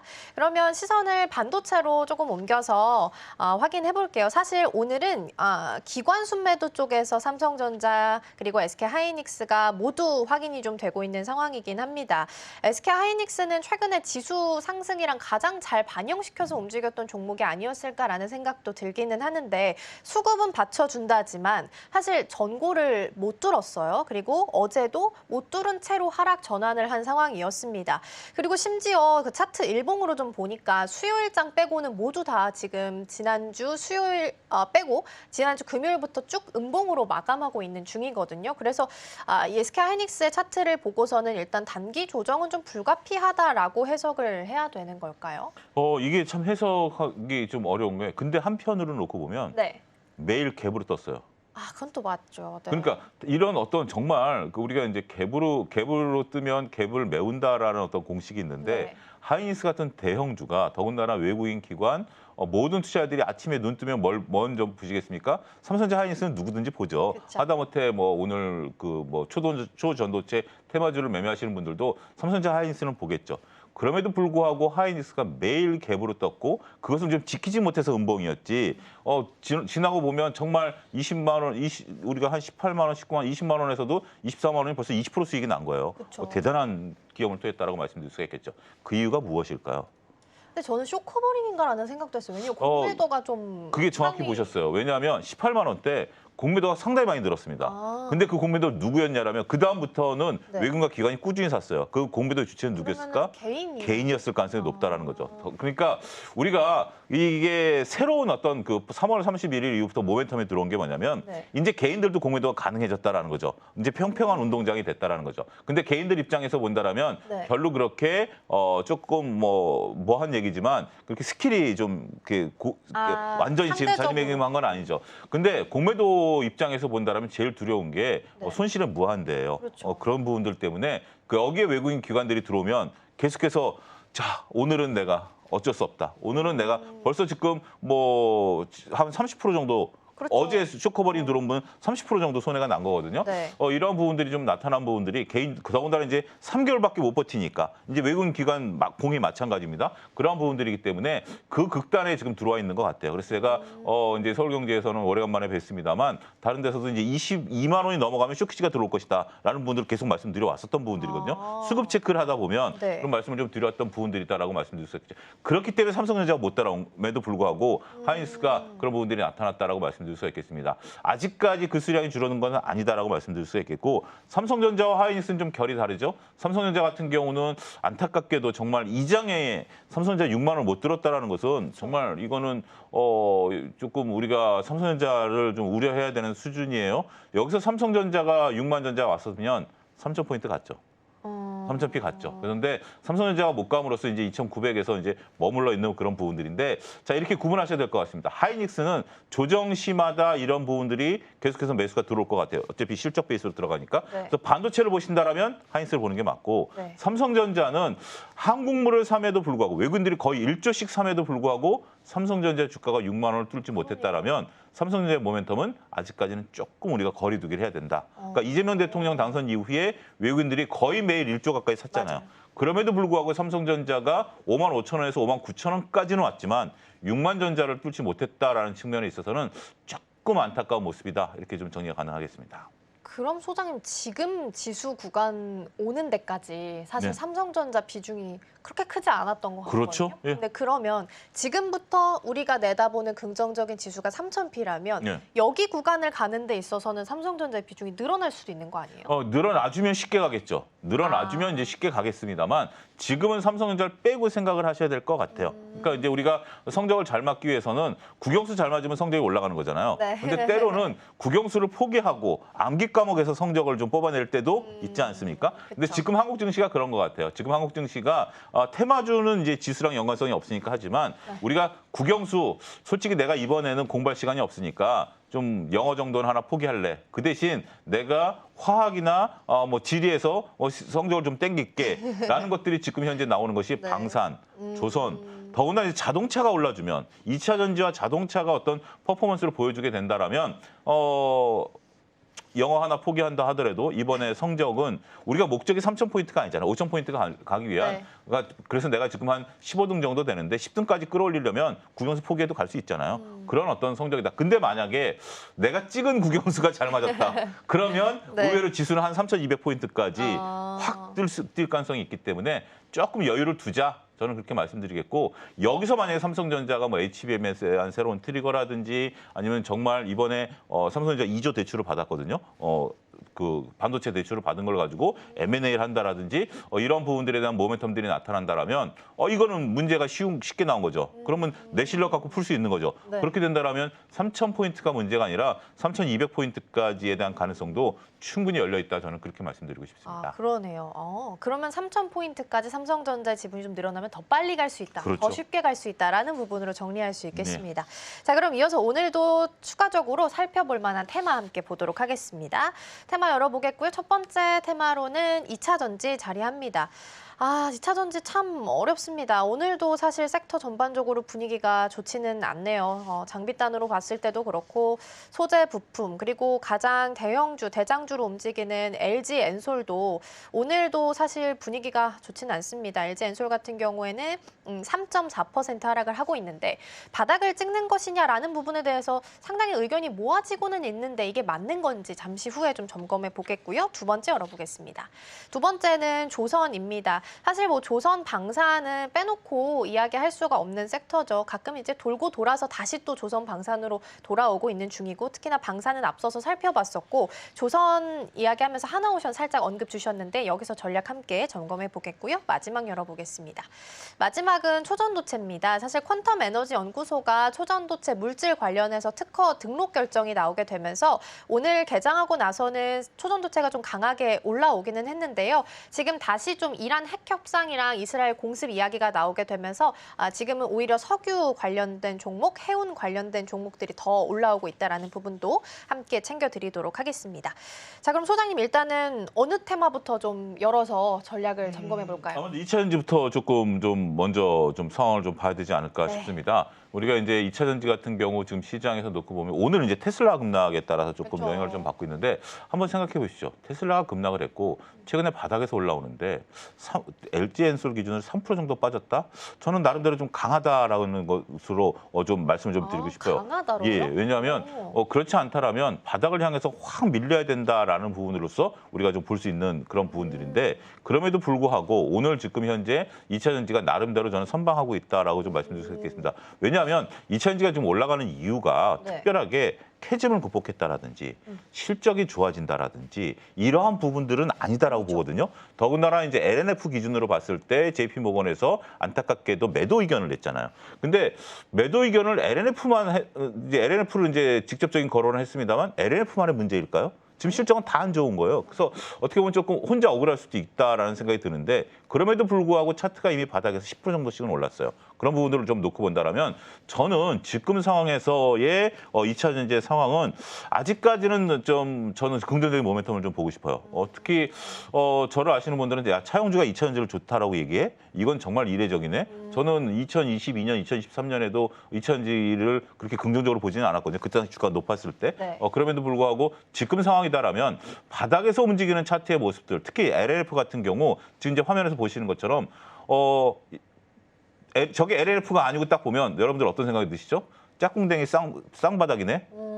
그렇죠? 네. 그런 모습들이 확인이 되고 있어요. 그런 모습 더군다나 5만 원을 안 깨고 있다라는 측면에서 보면 그러니까 우리가 차트를 볼 때 이렇게 보셔야 돼요. 저게 지금 LNF 차트냐 삼성전자 차트나 놓고 본다라면 이게 이제 머릿속에 이제 복잡해지는 거예요. 근데 지금 당장 그냥 그림만 놓고 본다라면 LNF 차트가 뭐죠? 짝꿍댕이네? 그럼 뭐 전형적으로 바닥을 찍은 거네? 근데 LNF야? 야, 그럼 2차 전지가 이제 나름대로 사람들의 인식이 좀 바뀐 거 아니야? 이런 생각이 들 수가 있다라는 거죠. 그런 식으로 놓고 보면 LG엔솔이라든지 특히 포스코홀딩스 지금 이제 손 바뀌면 늘어났죠. LG엔솔의 대장주였다가 포스코홀딩스가 이제 대장 역할을 하고 있고 네. 또 폐배터리 관련돼서 우리가 그 코스모화학이라든지 이런 쪽들도 지금 현재 이재명 대통령이 관심을 갖고 있는 그런 대표적인 주식들 아니겠습니까? 그런 모습들을 보게 된다라면 오늘 조금 저는 조정기에 일부 포트폴리오 중에서 여러분들이 한 30% 정도를 2차 전지를 담아야 된다라고 보고 그 중에서 그 서서히 조금 모아가는 전략. 오늘은 대부분 다 약세잖아요. 근데 네. 자 이렇게 보셔야 될 것 같아요. 시장 분위기가 다 지금 강한데 2차 전지가 홀로 빠졌다? 그럼 제가 비율을 좀 바꿔야 되겠죠. 내가 생각을 잘못할 수도 있는 거니까. 그런데 지금 보면 다들 울고 있는데 네. 내 것도 같이 울고 있어요. 그렇다면 뭐 이런 정도라면 뭐 다들 슬픈 영화를 봤구나.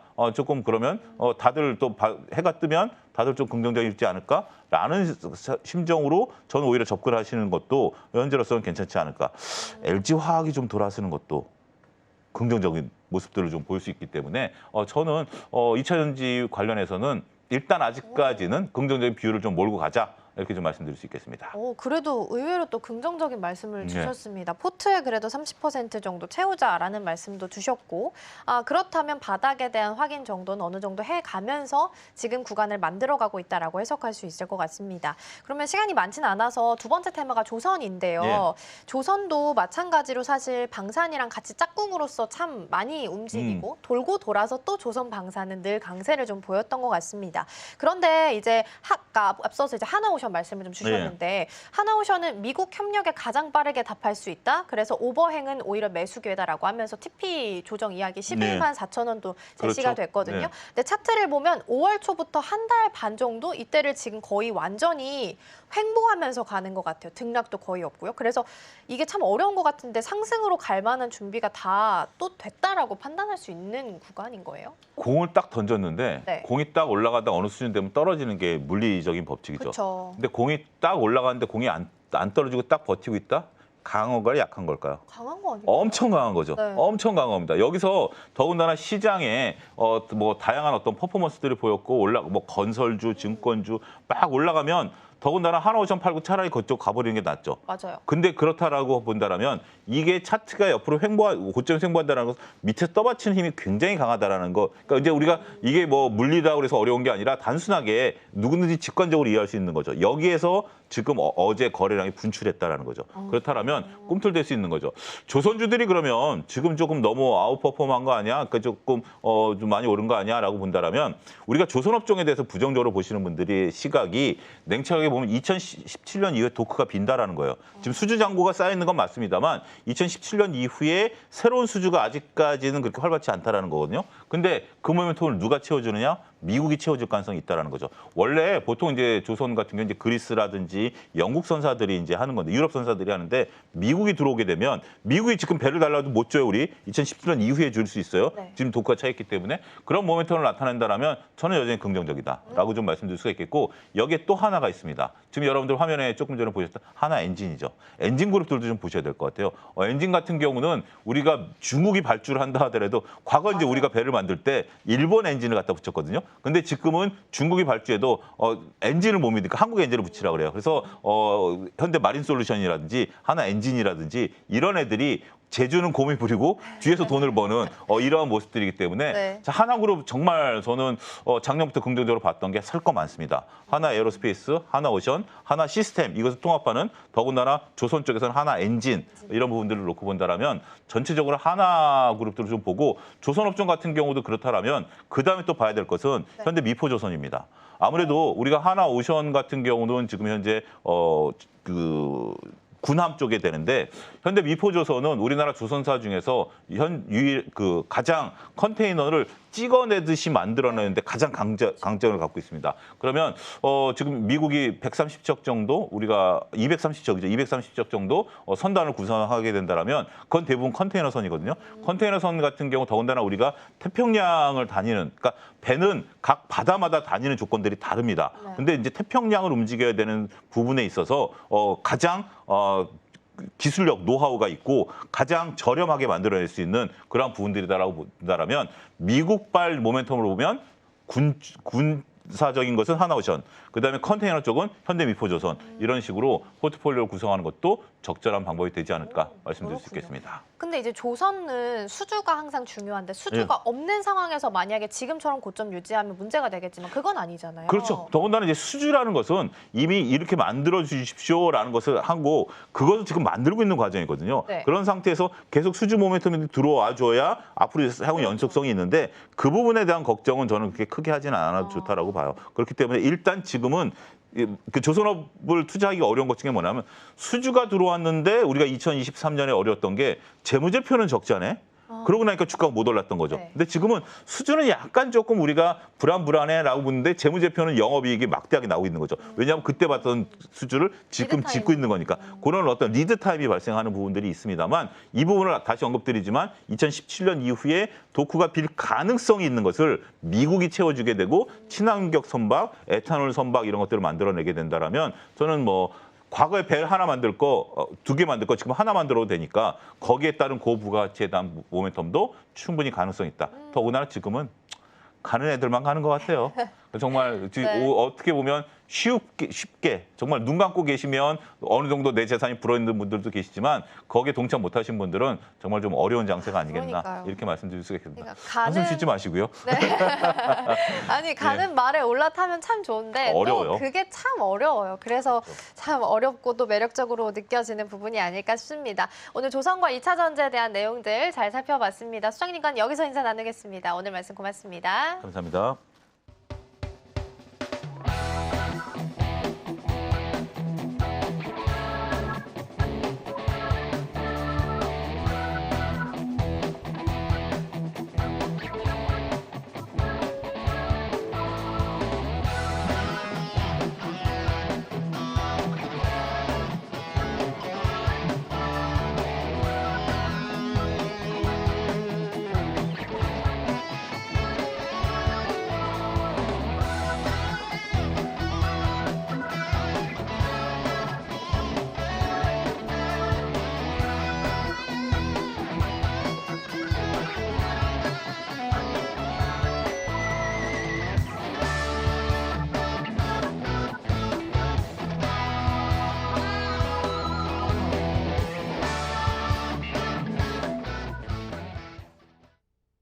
지금 이 시각 시장 상황 함께 체크해 보도록 하겠습니다. 먼저 지수부터 살펴볼 텐데요.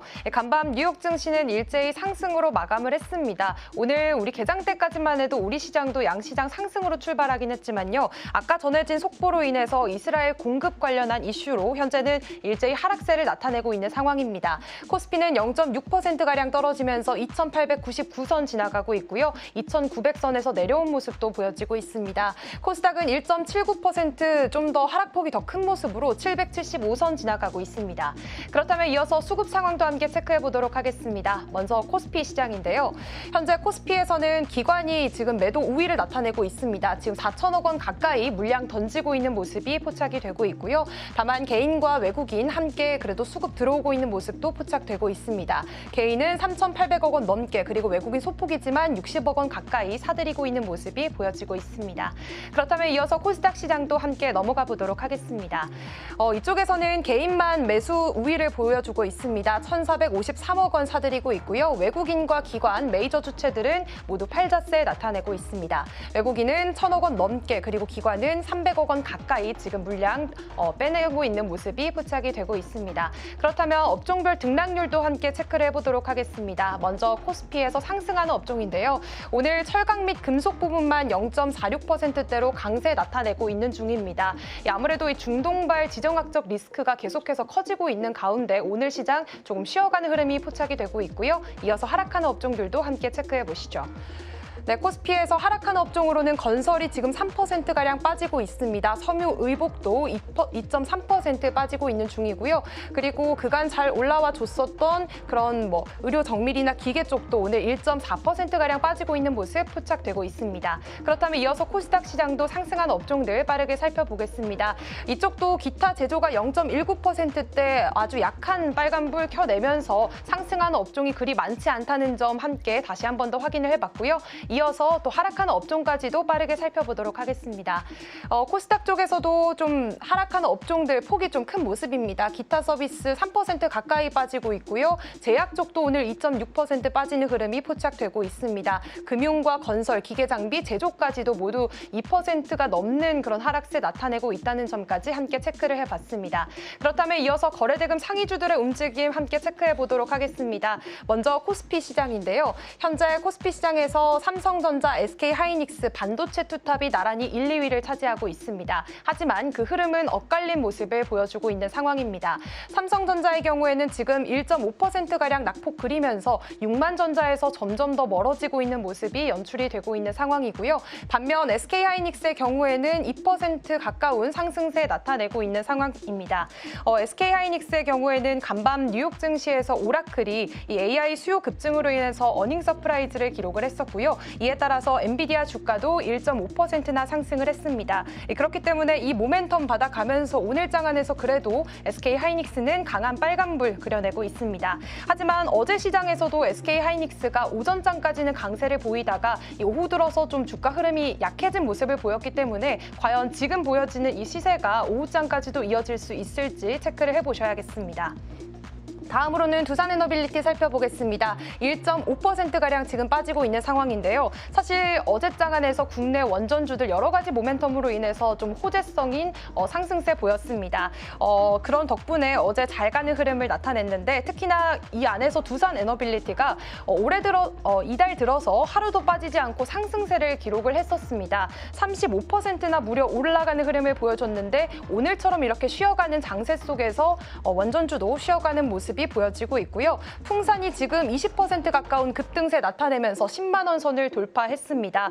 풍산의 경우에는 앞서 넥스트 트레이딩에서도 언급했던 종목인데요. 최근 중동발 지정학적 리스크로 인해서 풍산 쪽으로 매수세가 몰리고 있는 상황 속에서 아까 전달된 속보로 인해서 그런 매수세가 점점 더 빠르게 붙고 있는 모습이 포착이 되고 있습니다.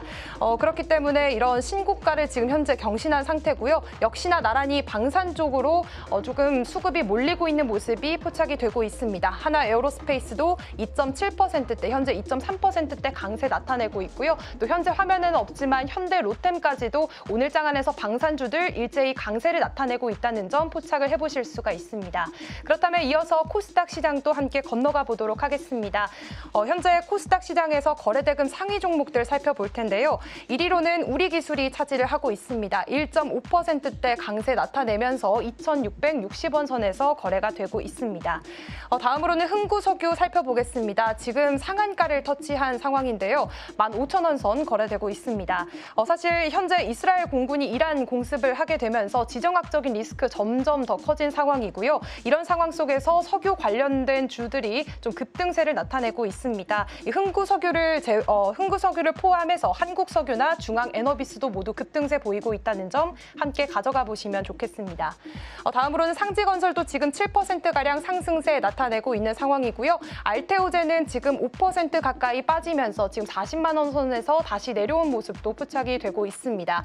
그리고 파마리서치까지 지금 10%가량 현재 지금 제약 쪽과 또 미용 의료기기 쪽 많이 약세를 보이고 있다는 점도 포착이 되고 있는 상황입니다. 또 현재 화면은 없지만 오늘 넥슨게임즈가 상승세를 보이고 있습니다. 중국 텐센트가 이 넥슨 인수를 검토하고 있다라는 관측이 전해지면서 오늘 상승세 받아가고 있는 모습이고요. 그리고 또 초전도체 관련해가지고 이제 신성 델타테크도 오늘 상승세를 보이고 있다는 점도 함께 짚어보시면 좋겠습니다.